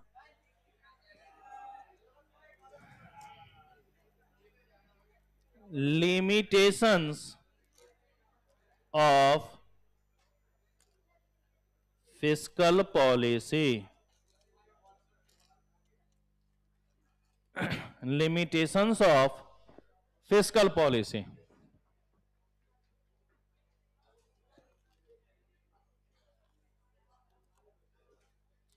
देखो बेटा, इसमें सबसे पहला जो टर्म होगा recognition lag.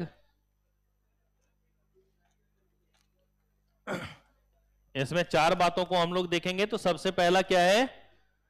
Recognition lag. Recognition lag का मतलब है कि जब भी गवर्नमेंट कोई भी काम करती है, जिस समय एक्यूरेट डाटा की जरूरत हो, सही समय पे सटीक डाटा उपलब्ध नहीं हो पाता, तो दिक्कतें क्रिएट होती है नहीं होती? भाई अगर एक्चुअल डाटा हमें सही टाइम पे नहीं मिले तो क्या डिसीजन मेकिंग सही हो पाएगा? नहीं आएगा। तो रिकॉग्निशन लैग में यही होता है। लैग का मतलब क्या होता है? दूरी, डिस्टेंस या गैप। तो यहां पर वही होता है कि जो हमें सही समय पर सटीक डाटा की जरूरत है उसका नहीं मिल पाना। तो लिख लीजिएगा इसके अंतर्गत, देयर इज difficulty in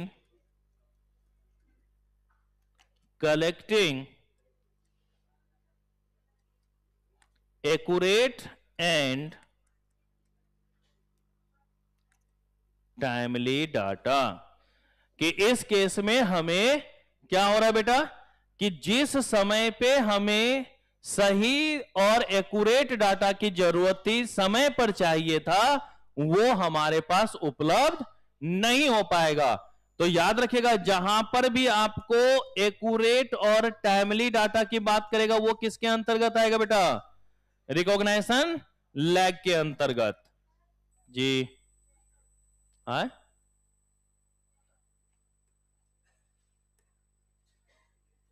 और अच्छा हेडिंग का नाम रह गया था, यही रह गया था ना? चलो दूसरा लिखिएगा बेटा,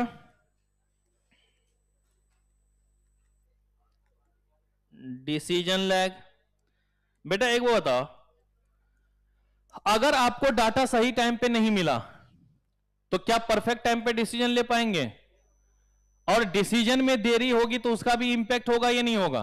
तो डिसीजन लैग का मतलब यही होता है कि हमें निर्णय लेने में दिक्कतें होना या देरी होना।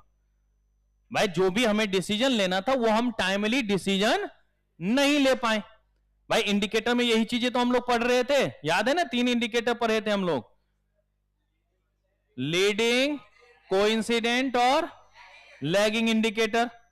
तो एक में हमने पहले सब कुछ वहां पर लिया था तो आराम से काम कर पाए थे या नहीं? कुछ में हमने साथ साथ भी किया था तो एडजस्ट हो गया था, लेकिन कुछ में क्या हो गया? अब पछताए तो होत क्या जब चिड़िया चुग गई खेत, है कि नहीं? तो अगर डिसीजन में देरी होगी तब भी हमारे ऊपर इंपैक्ट पड़ेगा या नहीं पड़ेगा? तो लिखिएगा बेटा, डिसीजन लैग के अंतर्गत डिलेज आर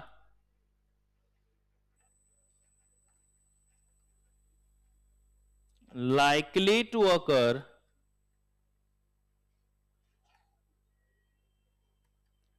to make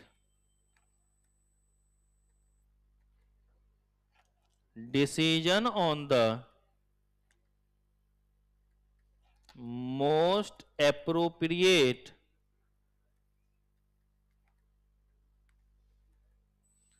तो जैसे ही हमारा डिले होगा तो उसके लिए कारण हमारा जो एक्चुअल और सटीक हमारा डिसीजन होना चाहिए उसमें भी दिक्कतें आएंगी या नहीं आएंगी बेटा?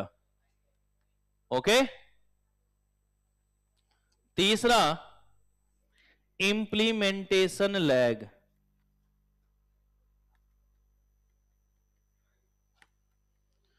भाई डाटा लेट मिला, सही से डिसीजन ना हो पाया, तो इंप्लीमेंट कहां से टाइम पर हो पाएगा? हो पाएगा क्या इंप्लीमेंट? पहले डाटा लेट मिला तो डिसीजन में निर्णय में देरी हुई, जब निर्णय में देरी हुई तो इंप्लीमेंट में भी क्या हो जाएगी, देरी होगी या नहीं होगी। तो लिखिएगा इंप्लीमेंटेशन लैग के अंतर्गत even when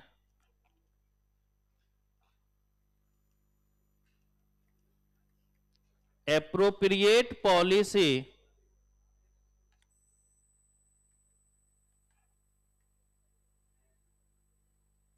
measures are decided by on there are possible delays in bringing in legislation and implementation them। तो इसका आसान शब्दों में हम लिख सकते हैं इंप्लीमेंट करने में देरी हो जाना।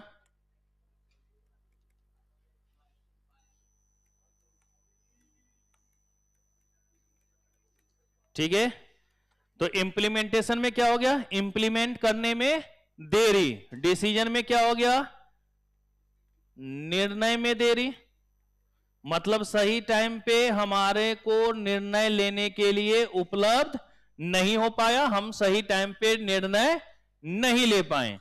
और पहले वाले में क्या बोले थे बेटा, समय पर सटीक डाटा का ना होना। तीन बातें याद रख लोगे, अभी इसमें चौथा भी लिखेंगे हम लोग। तो पहला क्या हो गया कि समय पर हमें सटीक डाटा मिलेगा नहीं, निर्णय लेने में देरी हो जाएगी, तो इंप्लीमेंट करने में भी क्या हो जाएगा बेटा, देरी होगी, इंप्लीमेंट करने में भी दिक्कतें हो जाएंगी। और लास्ट वन इसके अंतर्गत है बेटा इंपैक्ट लैग।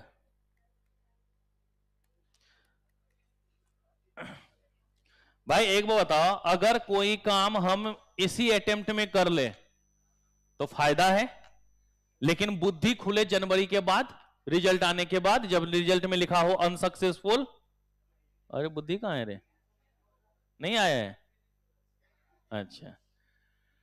तो यहां वो बुद्धि ना खुले, मतलब विवेक, दिमाग, हाँ, अरे वो विवेक नहीं रहे, दिमागी स्थिति। तो अगर आपका दिमाग कब खुले, रिजल्ट आने के बाद, जब आपका रिजल्ट में लिखा हो अनसक्सेसफुल, तो क्या भैया तब सोचते हो ना, काश ये हम कर लिए होते तो ज्यादा बेहतर होता। तो इंपैक्ट अब दिख रहा है, ये नहीं दिख रहा है बेटा, तो अब निर्णय लेना पड़ेगा ना हमें। तो इंपैक्ट लैब के अंतर्गत लिखिएगा it occurs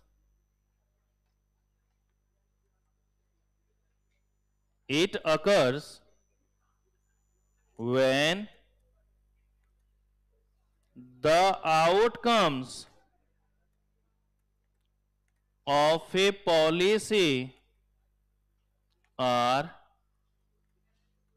not visible in some time।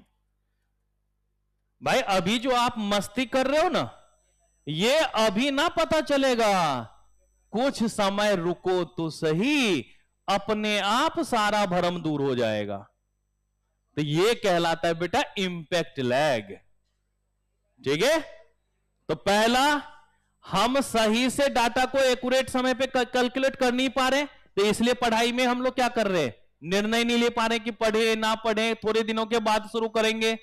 फिर उसके बाद जब अब एग्जामिनेशन फॉर्म आ गया, तब सोचते हैं अबे यार लगता है इस बार होगा या नहीं होगा, फॉर्म भरे या ना भरे, वो एक दिक्कत। फिर जब रिजल्ट फेल आ जाता है, ओह अब तो 3 महीने में वो सारा काम करना हुआ। और होता है बेटा, आपको पता है कि जब कोई बच्चा पढ़ने के लिए आता है ना फाउंडेशन में, तो कहते हैं ना मुंगेरी लाल के हसीन सपने, वही होता है कि बच्चे जब सीए फाउंडेशन के अंतर्गत आते हैं तो यही सोच के चलते 300 तो यूं, 75% की औकात क्या है, वो तो यूं आ जाएगा यूं। कुछ दिन पढ़ने के बाद ना वो 250 पे आ जाते हैं कि लगता है अब थोड़ा सा हमारे औकात से बाहर की चीजें हैं, 250 तक तो आ ही जाएगा, है कि नहीं? 62.5% कौन सी ज्यादा बात हो गई। फिर जब कुछ दिन और पढ़ते हैं तो लगता है नहीं पास तो हो ही सकते हैं, 200 तो आ ही जाएगा, एग्रीगेट लग रहा है, ठीक है ना। एग्जाम फॉर्म के टाइम में आकर के फिर बच्चे पूछते हैं सर लग रहा नहीं है, लेकिन अगर 1.5 महीने अच्छे से पढ़ ले तो हो जाएगा क्या, इस बार फॉर्म भर के देख लो। सर एग्जाम दे देंगे पता तो चल जाएगा कैसा क्वेश्चन आता है, देख लो औकात कहां थी, पहले 300 प्लस, अब आ गई कि फॉर्म भरे या रहने दे। हमने बोला भर दो, जैसे एग्जाम आया बोला सर पता नहीं क्या क्या क्वेश्चन पूछा था, समझ ही नहीं आ रहा था, इस बार सर अच्छे से पढ़ेंगे। तो यही है हमारा ये लैग वाला सिचुएशन, ना तुमने सही डाटा कलेक्ट किया टाइम के ऊपर, ना उसके ऊपर तुमने निर्णय लिया, ना तुमने उसको सही से इंप्लीमेंट किए, तो इंपैक्ट तो देखना ही ना पड़ेगा। और ये इंपैक्ट कब पता चलेगा? कुछ समय के बाद, ओके। पर फील यहां भी नहीं आएगा, लिखेगा बेटा। अच्छा चलो कोई नहीं, इससे आगे हम लोग करेंगे कल थोड़ा देर कर लेंगे आराम से, 20-25 मिनट लगेगा कल की क्लास में, और उसके बाद नेक्स्ट चैप्टर शुरू करेंगे, कल ही 8वां चैप्टर स्टार्ट होगा, ओके। धन्यवाद हमें झेलने के लिए। क्या हुआ बेटा? नवनीत बताओ क्या करना है बेटा? ऊपर करने के लिए, ठीक है अभी कर दे रहे। और करना है बताओ।